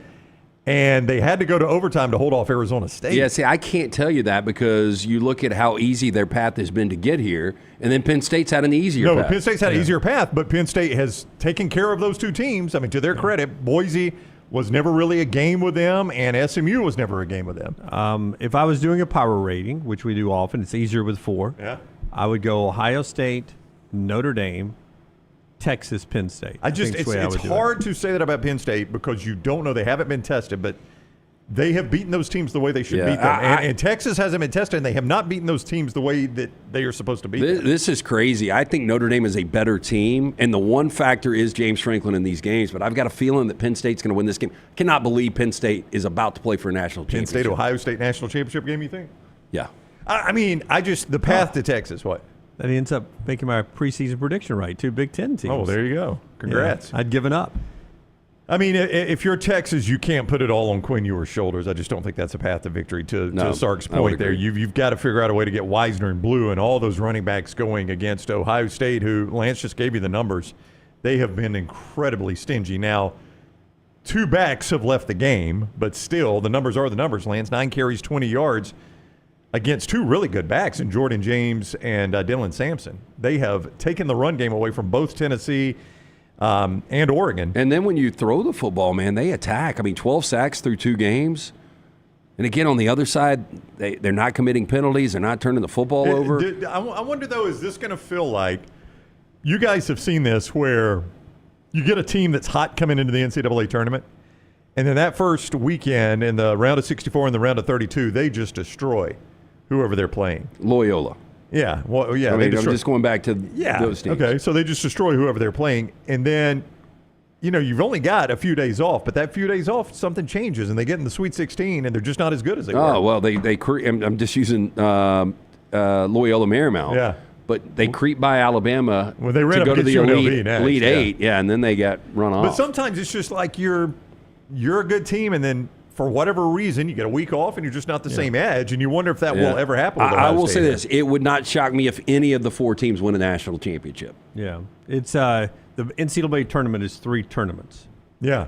This does not feel like that, though. Yeah. Football. It doesn't feel like that yet. But it is separated where you've got to go win these games. Do you know if they're on site? Is today a travel day? When are they getting there? I don't know, but I was reading on Twitter earlier, on X earlier, from Ari Wasserman, who does the Daily Show with our buddy Andy Staples, and I think Ari makes his home in Dallas-Fort Worth. And he said, just as a heads up to fans coming out here, they are calling for generational snow and ice here in Dallas Thursday and Friday. So he was like, travel is going to be an issue. You know what? So Atlanta Super Bowl was that way, wasn't it? It was, yeah. Super Bowl 34 back in January of 2000. One thing we haven't talked about, I mean, one of these coaches is about to win a national championship for the first time.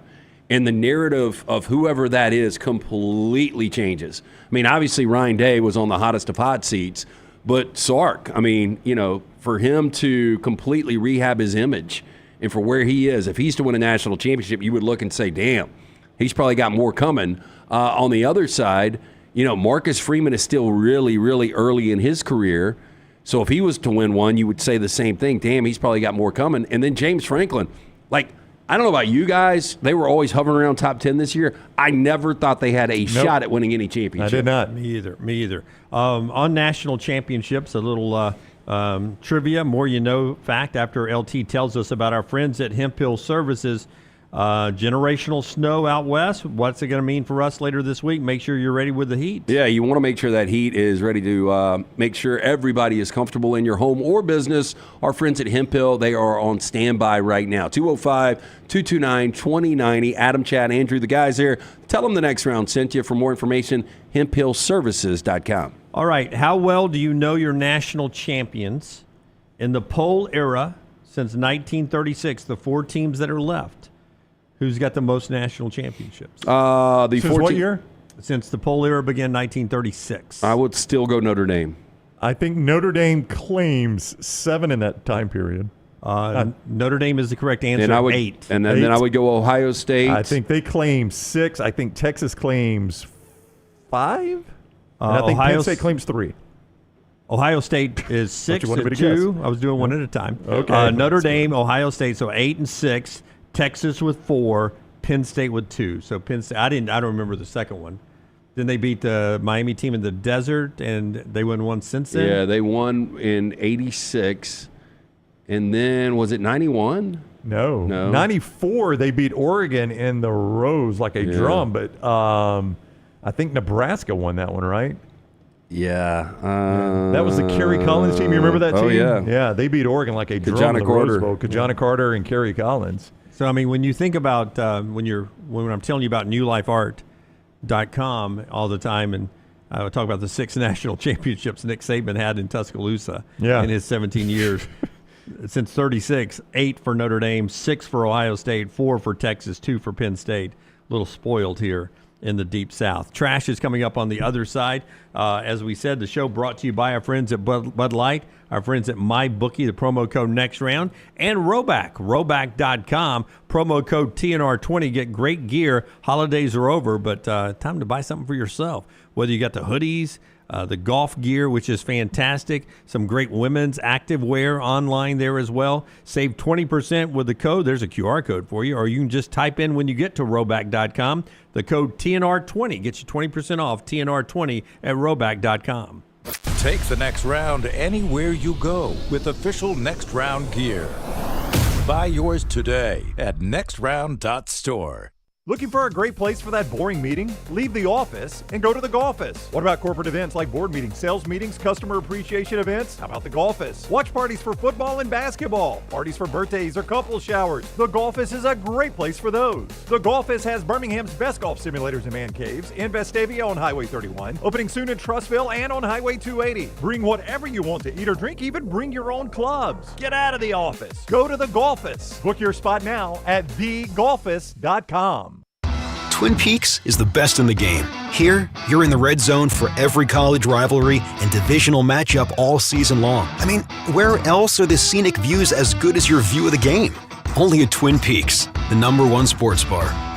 Let's face it, a home is one of the most powerful assets you can have, and our friends at Mortgage Right want to help you build wealth through home ownership. Mortgage Right is all about providing competitive rates, a variety of loan products, and a multitude of resources for a seamless home buying experience. They treat their borrowers like family and are always looking to bring more happy homeowners under their roof. See more by visiting mortgageright.com/TNR today and start living. That's mortgageright.com/TNR. NMLS 2239, equal housing lender. Storm season is here. Make sure you have a plan of action in place right now. Greg from Pell City and Storm Restoration Roofing should be your first call when storms hit. Insurance companies love working with Storm Restoration Roofing because of Greg Nelson's name and reputation in the industry. When storms hit, call Greg Nelson. He's local, 205-542-3531. He's the home of the free no-cost roof inspection. Greg from Pell City on Facebook, 205-542-3531. It's Storm Restoration Roofing.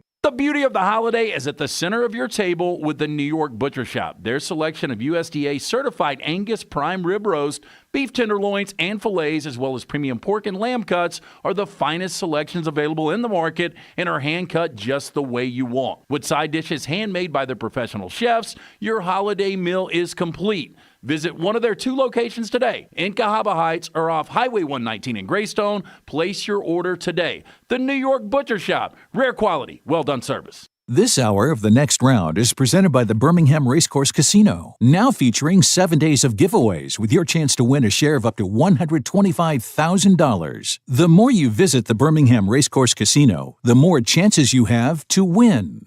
Hey, there's nothing worse than waking up to a plumbing problem. Don't get caught in a flooded house. Call the guys at Hemphill Services. Adam, Chad, and the team at Hemphill are the only ones I trust to fix it and fix it right the first time. Hemphill Services does it right and always at a fair price. For all of your plumbing, cooling, and heating needs, Trust the name that Birmingham has trusted since 1954. That is Hemp Hill Services. Call now, 205-229-2090. That's 205-229-2090.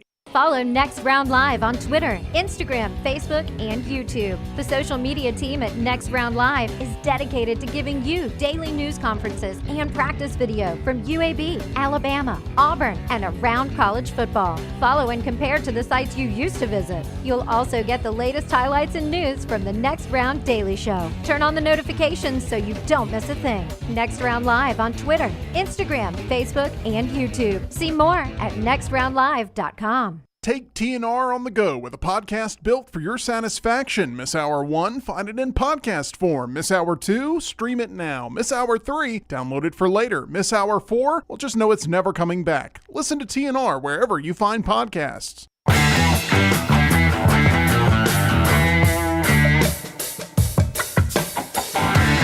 Back with you on the next round. Of all the guys Alabama lost in the portal, Elijah Pritchett didn't bother me so much. I was really excited about linebacker. I'm going to try this last name here. Ready? Justin Okoronkwo.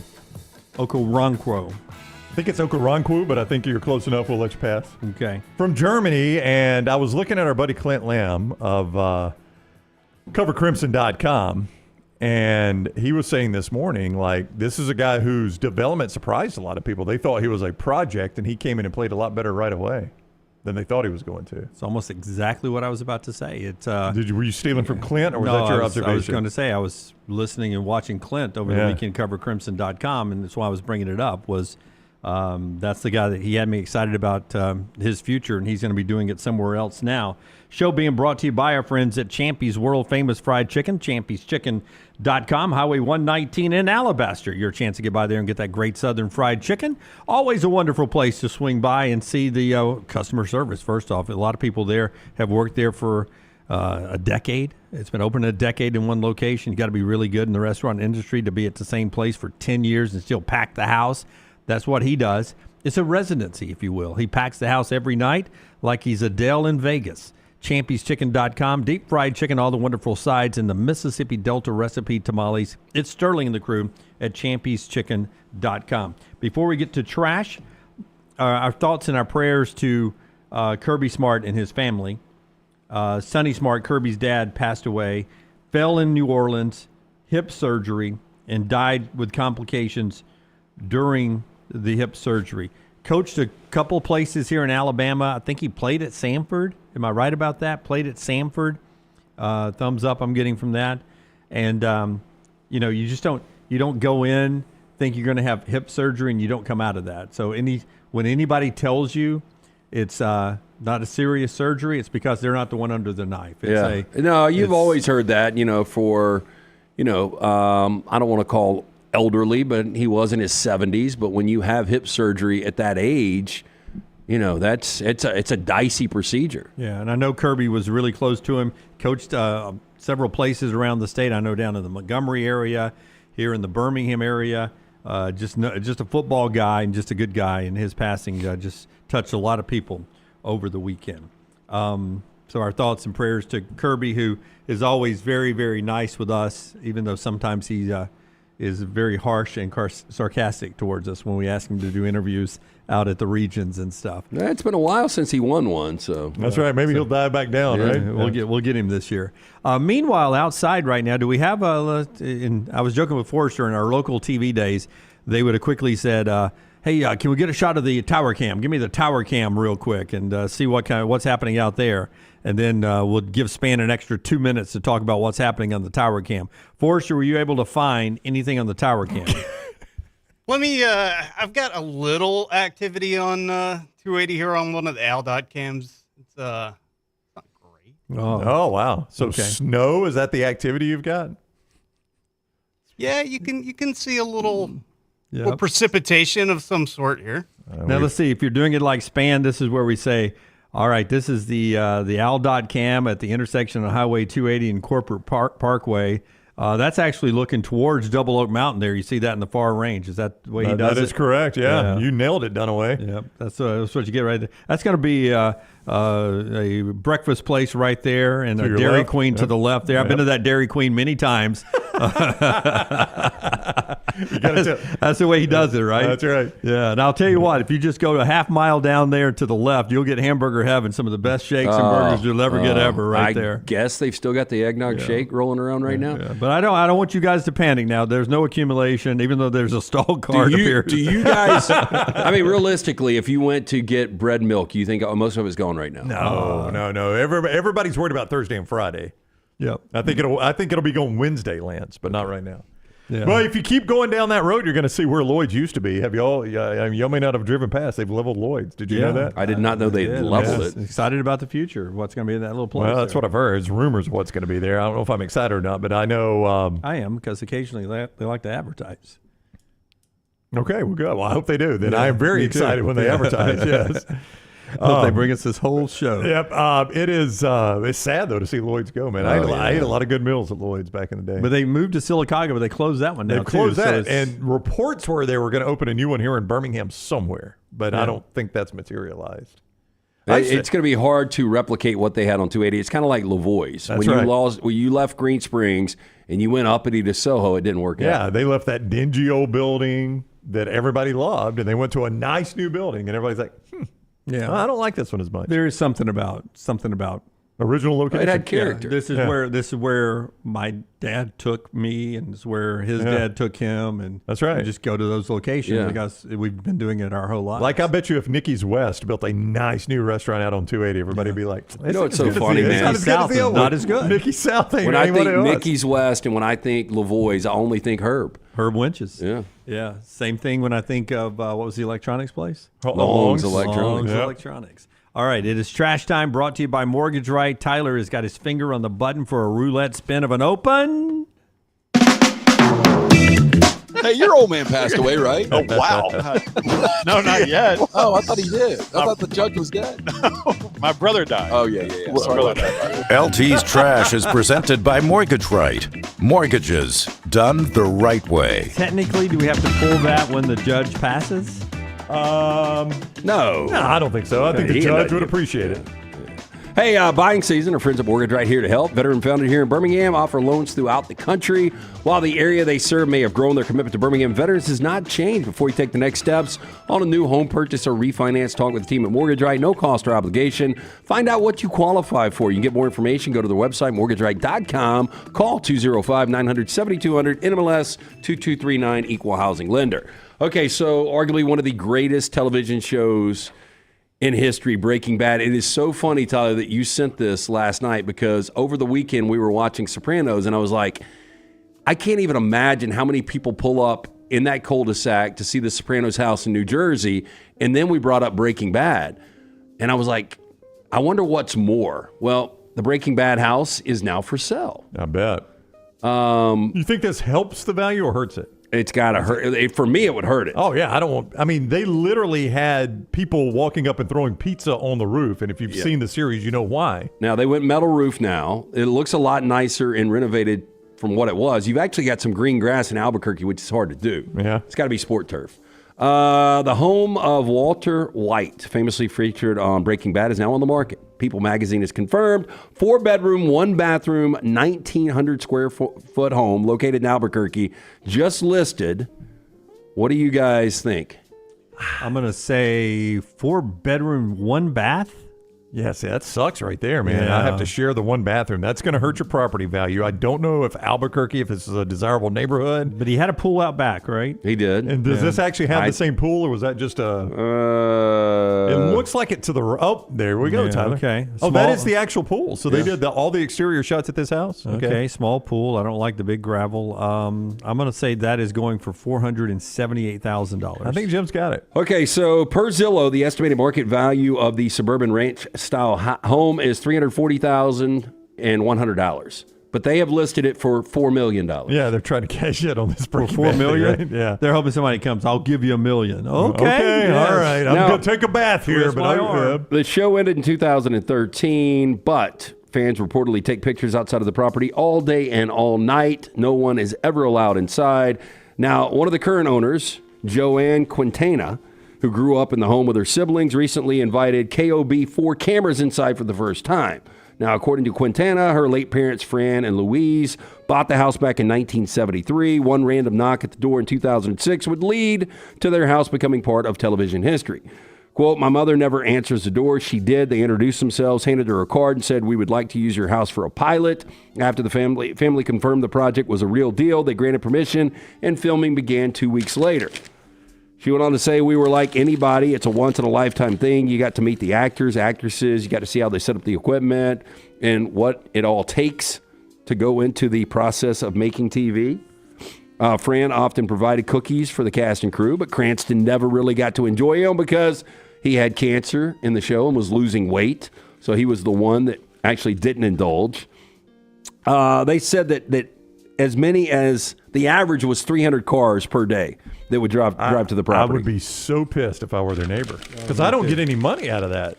Well, it's like the dude in Vestavia that's got the big light show. I didn't like his light show this year. He did like, well, I mean, they didn't do like the lights. They did more of like a story where it had like the laser like animation on the house. But I was just thinking, how bad would it suck for these neighbors where nonstop people are just parked out front of your house? And you having to put pylons up. There was a local street where 3 houses did a combo. It's very close to us, guys, and 3 houses did a combo show. Like all 3 of them were synced together with the music. And then there was this one house that was right next to them that basically had this very nice signs out like, don't park in front of our house to watch this. And you're like, well, you're the one that said no, huh? They went on through with it, though. They didn't wait on you. Edgewater man who said he was self-medicating with beer to help his post-traumatic stress syndrome stabbed his sister in the face because she asked him to clean up spilled milk. Been a rough haul for J.K. Simmons. It is J.K. Simmons. Yep. Jawan Hodge, 68 years old, remained locked up Thursday in county jail without bail on charges of attempted first-degree murder, kidnapping, and aggravated assault with intent to commit a felony. Now, Edgewater police say Hodge stabbed his sister on Sunday, threatening to kill her, stabbed her in the mouth, face, and body, according to an arrest report. Hodge went to his home where police made contact with him and arrested him. The victim was taken to a hospital with serious injuries, according to police. Sister later told police that her brother, who is a schizophrenic and bipolar, argued with her over a glass of spilled milk. She asked him to clean it up. The woman said Hodge then attacked her with one of his 2 knives, threatened to kill her, saying he was going to stab her eyes out. Oh, wow. I'll stab your eyes out. Now, Hodge told police he suffered from PTSD, being ex-military. He was self-medicating with 4 to 5 beers a day. He said his sister started nagging him. That's when he blacked out and didn't remember any of the details. 4 to 5 beers a day is not a ton. Nope. I mean, you would think a guy that looks like that was blacking out was on way more than that. Just remember, though, his life started out very hard when they had to put the forceps in there to pull his head out. What are you saying? He's got one of those little heads that you could tell they had to put the forceps on that suction cup and pull him out of his mom. I'm just going to read the headline. All right. Florida man trying to buy crack on Craigslist arrested when undercover deputy answers ad. Oh, my goodness. Yeah, here we go. Okay. Many ads on here, Craigslist. This right here looks to me like 1963 comedy duo Bonzo the Clown and his sidekick Fluffy arrested for child porn in Chicago. Like Penn and Teller, their size difference. Now, many ads on Craigslist can be overlooked, but one that stated, quote, new to the area looking for ice or crack, caught the attention of an investigator in Florida and landed the man who placed it behind bars. Now, according to the Holmes County Sheriff's Office, investigators responded to the ad, posed as a seller, and set up a meeting with the individual, who was identified as Anthony Mata.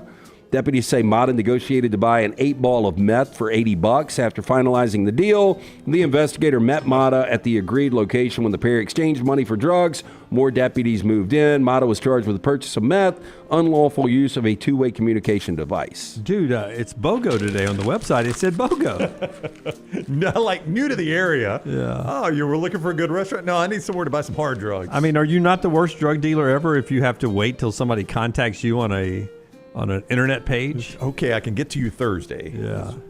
Yeah, you got to make an appointment. Yeah, Give me your cell. Yeah. We'll call you when we have your 8-ball ready. Okay, we're going to end on a sad note. Two Portland men lost their lives while searching for Sasquatch in eastern Skamania County. Is that really Sasquatch? Stock photo? No, that's him. That is from the movie Sasquatch Sunset. Well, that's what he would look Jesse like, then. Eisenberg. Oh, really? Yeah. Is that a good movie? You can't tell there's a human behind the eyes at all, right? Comedy? Kind of, I guess. There's no dialogue in it. Does Sasquatch, does he look flammable? Yeah, he does. He looks like he'd stink. Now, the men were aged 59 and 37, found dead, heavily wooded area, National Forest after a 3-day search. The pair had been reported missing on December 25th after failing to return home as planned on Christmas Eve. Family member alerted authorities, prompting a search. Utilizing footage from a flock safety camera, search teams located the vehicle belonging to the men near Willard, Washington. More than 60 volunteer search rescue personnel, along with K-9 teams, drones, ground crews assist in the operation. They said there were freezing temperatures, heavy rain, snow. Men were ultimately found dead. Initial report indicating exposure to the elements as the likely cause, as they were, quote, ill-prepared. Until I am convinced otherwise, I'm going to say they found Sasquatch and he killed them. Yep. I don't see any proof that says that's not what happened. Well, let me ask you guys this. Happen, yes. If you went out to find him, would you rather Sasquatch kill you or die from the elements? I'd rather Sasquatch kill me. Is it going to be a quick I would death? too. Quick death? I don't know. You don't know. He may be a skin peeler. Ooh, Dunaway. God. That was dark. That took Yeah, a but turn. like the jerky links, what is the commercial? Jack Links. Yeah, messing with Sasquatch. I mean, he just chunks people against a tree, so He it would be does. like blunt force. Yeah. Probably be pretty quick. I'd rather go that way, yeah. Go back to the Sasquatch caricature here. Yeah. I've never noticed before, but it's like he has Harry and the Hendersons over here. Yeah. Can you go to the photo there, Forrester? It's like his skull has a sunroof, and we're looking directly at his brain. Yeah, what is that? And that design there. Yeah. Also, got a little butterfly, doesn't he? He does, and I smaller hands than I would have imagined. I would have thought Sasquatch had bigger hands than that. Yeah. Well, you know what they say, Bigfoot. Eisenberg's hands. Bigfoot. Yeah. He needs to wash his hands too. Yeah, but he really doesn't have junk. Like you've seen pictures of Sasquatch. I know. It's hidden. Yeah. Or he doesn't have it. Could Sasquatch be female? Like we've been wrong all this time, and it's a female. They do in this movie. Yep. Oh, there's two. There's a family of them. Oh, are there? And Yeah. you see their parts? Yeah. I'm not even going to ask. I was going to ask if Tyler's seen it, but of course he has. Of course Tyler's seen it, yes. All right, that is Trash Today, brought to you by our friends at Mortgage Right. Yeah, our friends at Mortgage Right want to remind you, no cost or obligation to find out what you can qualify for, whether you're buying your first home or your final home. These are the experts. Reach out to them today, 205-900-7200. Tell them the next round sent you. For more information, mortgageright.com. Okay, final things here today, being brought to you by our friends at New York Butcher. We'll tell you about New York Butcher in a second. First of all, we talked about it earlier. The Patriots win on the final day of the season to go from the first seed, which they had locked up, to the fourth seed. So the Titans get the first seed. Not seed. First pick, the first pick. The Titans get the first pick. Is that a destination you could see, Shedeur Sanders? Well, I mean, you got to have quarterback. They don't have it. Yeah, Will Levis is not the guy. They're definitely going to go quarterback. Is that one Deion Sanders would be okay with, you think? I don't know. It looks like the Titans are keeping Brian Callahan. He's got a press conference today that's his press conference. So generally, the coach doesn't do the season wrap press conferences. He's been fired on Black Friday. So it looks like Callahan's there. So it wouldn't be Deion this year. I'm just saying, would that be one that Deion would be okay with Shedeur Oh, going okay. to I see as what a you're parent? saying. Yeah. Because he says he was going to influence where he goes. Well, you give me the other places that need quarterback. Cleveland is next at 2, the second pick. I'd much rather be in Tennessee. They're obviously redoing the Deshaun Watson deal. Yep. And I would think that Watson probably is your starter day one, but they're definitely going to go I'd quarterback. much rather be in Tennessee than Cleveland. Giants are 3. They're going quarterback. Yeah, but that's a Super Bowl winning franchise, what, 4 times over? By the way, that's 3 right there. So, like, if you're Jalen Milroe, you got to feel pretty good. Yeah. New England and Jacksonville are 4 and 5 there. So if the first 3 don't go quarterback, you'll see if anybody trades down or if anybody jumps up and tries to get into the conversation there, especially if you're in the Milroe camp. So New England has always wanted Travis Hunter. So maybe the loss didn't affect that because if you get quarterbacks 1, 2, and 3. Yeah, I really thought that was overblown of how much the loss cost them because they weren't taking quarterback anyway. Now, they would have had draft equity, though. You could have traded back. Which a lot of people say, but it doesn't happen very often that you trade out of that number 1 pick because it costs so much to get up there. So I really thought that was a bit overblown that they lost the first pick because I'm with Lance. I think first or fourth, they're probably going to get Travis Hunter either way. Tom Brady, according to reports, will have major influence on who the next Raiders coach is if Antonio Pierce is fired today. Well, he needs to go do that full time because he's not good as an announcer. He's not. I had him yesterday, him on the Buccaneers broadcast. Yeah, and it's terrible. Not good. And that shows you where Tom Brady is to be on that game. Well, that was the number one crew. It was the game of the week, yeah. It was their number one game. Yeah, but, I mean, they could have found a better game, right? I guess. I don't know. Brady's influence on the next Raiders coach, we'll see if he has that. I wonder who he would go with. Like, if he's got a heavy influence, who does he like? He doesn't like Belichick. Josh McDaniels. You think he likes Vrabel? Yeah. I mean, everybody thinks Vrabel is just automatically going to the Patriots. That's why Kraft made the move so quick after the game yesterday, quicker than you normally see. But Brady's not going to tap out. He's making too much money. I don't know. He's going to be restricted, as you brought up earlier this year, on what he can do as a broadcaster because he's now a minority owner of the Raiders. It would be an easy way to get out. Like, hey, this broadcasting thing didn't work out. By the way, the NFL's telling me because I've got, ownership. So now I'm going to be heavy-handed in who our coach is, and I'm going to get more involved. Aaron Rodgers got his 500th touchdown pass in his final game with the Jets. Likely, you think that's it for Aaron Rodgers? I think it is it for Aaron Rodgers. His career. I think so. Yeah. There was a lot of talk in the fourth quarter of that game when Miami was doing nothing on offense. They were having to fill time. And, Greg Olsen was talking about it, and apparently Rappaport reported that morning people close to Aaron Rodgers are saying this could be it for him for his career. Rodgers was asked post-game, and his response was, he filmed people that were close to me? Yeah. It was actually a pretty funny response out of Aaron Rodgers. Karen, a friend of the show and listener and viewer of the show, writes in and tells us, it is so weird. Joe Burrow should be in the discussion for the Heisman Trophy. Jamar Chase won the Triple Crown as a wide receiver, and that team not in the playoffs. Yeah, the MVP, not the Heisman. Well, that's what I meant, the MVP, yeah. But and then you got Jamar Chase winning the Triple Crown as a receiver, and they still not in the playoffs. Well, they fired their defensive coordinator today, and that's why. Yeah, the last guy to win the Triple Crown was Cooper Kupp, and they won a Super Bowl in 2021. That Bengals team. Nobody wanted to see them. I just don't know. And they were fighting till the end, but that offense scored. Jamar Chase ended up, if you're a fantasy football player, being named ESPN and Yahoo's Fantasy Football Player of the Year. He just set record number-wise. You tell me, if Miami and Denver had lost yesterday, how good would Buffalo feel about Cincinnati coming to their place? They wouldn't feel great. I don't think they'd like that at all. Yeah, that was the team you did not want in. You'd be praying for snow at that point. Oh, yeah. All right, final thought today brought to you by our friends at New York Butcher Shop. One more thing to go here before we're done. Tell us about New York Butcher. Fantastic place to pick up the best steaks, of course, the pork chops, chicken.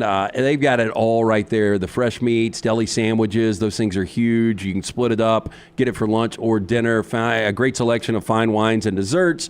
One-stop shop for all of your dinner needs. Rare quality, well-done service, the New York Butcher Shop. Florida State's defensive end Marvin Jones Jr. goes to Oklahoma. Squirrel White from Clay Chalkville goes to Florida State from Tennessee.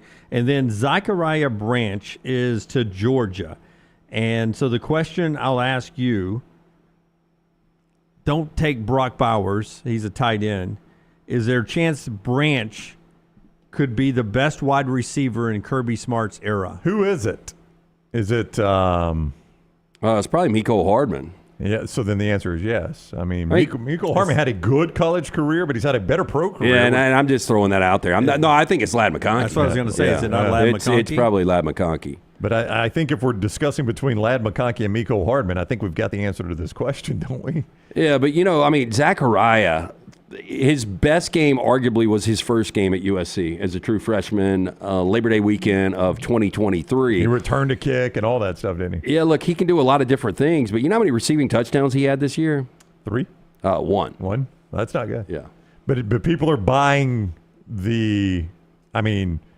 the potential, right? I mean, the guy has shown he's got incredible potential. But if I'm Zachariah, look, you got an opportunity to win a championship now, but you're going from a Lincoln Riley offense to a Mike Bobo offense. Yeah. So, I mean, and that is concerning if I'm Branch. And for whatever reason, Kirby has just never been able to have quality wide receivers there. I mean, George Pickens can be an issue for the Steelers, but George Pickens has had a pretty good professional career, right? Yeah. And boy, in Georgia, he was barely even on the field sometimes. From the red and black, here are some of the great names in Georgia receiving history. Chris Conley, Muhammad Massaquoi, Lindsey Scott, Hines Ward. Hines now Ward we're getting phenomenal, somewhere. yeah. Malcolm Mitchell. A.J. Green's the best ever. Yeah. Tavares King. The vast majority of these are non-Kirby Smart, by the way. Bryce Hunter, Fred Gibson, A.J. Green, and Terrence Edwards. Those are considered going into the 2023 season. Last list I found. I think a lot of Mark McConkey Richt guys in there is his best. And I think McConkey, Zachariah Branch had 5 total touchdowns in 2 years, and that's receiving, rushing, returns, everything. So you're not expecting a ton from him? Look, he's got a ton of potential, but, I just – if you go from that friendly offense to Mike Bobo. Yeah, I mean, a lot of people in the MyBookie.ag chat room are saying the same thing Lance is saying right here is, he's got a lot of potential, but he's about to play for Mike Bobo. Right. And nobody's got a ton of confidence in Bobo's offense. From Lincoln Riley to Mike Bobo. That's a tough move. Hey, the SEC came back and said the reason that Notre Dame play was not illegal, am I right here, Brown? It was coming out of stoppage of play, and the snapper never touched the ball. Those were 2 of the big key points that made that play legal in that game, Notre Dame and Georgia. The snapper touching the ball really only impacts him. Once he touches the ball, he can't leave. But if all 11 were going to run on and run off, the snapper can't touch it. Right. But he could touch it, stay out, and you could go 10 for 10 after the dead ball. The dead ball was the big thing, though. That's what changed everything. There is still even debate, though, about when the dead ball was whistled, when the clock was started. There are still rules officials or analysts arguing that even that dead ball is a little bit tricky right there. It was a tricky play. Do we know yet whether it was legal, not legal? Well, the SEC said it was. The officials calling the game said it was. There are rules analysts that say they've got questions about it. And there are even people that talk about rules that say you can't use substitution to deceive. And that was clearly using substitution to deceive. So there's still a lot of debate about it, but you know what? Game's over and Notre Dame won. Try to clear it up before next season with a little clarification of the rules, probably something we'll see in the off season. That's the show today. We're back with you tomorrow, 9 a.m. Central. Don't forget the new version of the Basketball Show podcast is out. It's at YouTube and wherever you get that, audio-wise as well, at Apple and Spotify. The Basketball Show with Taylor Korn and myself. Until next time, God bless you. God bless America.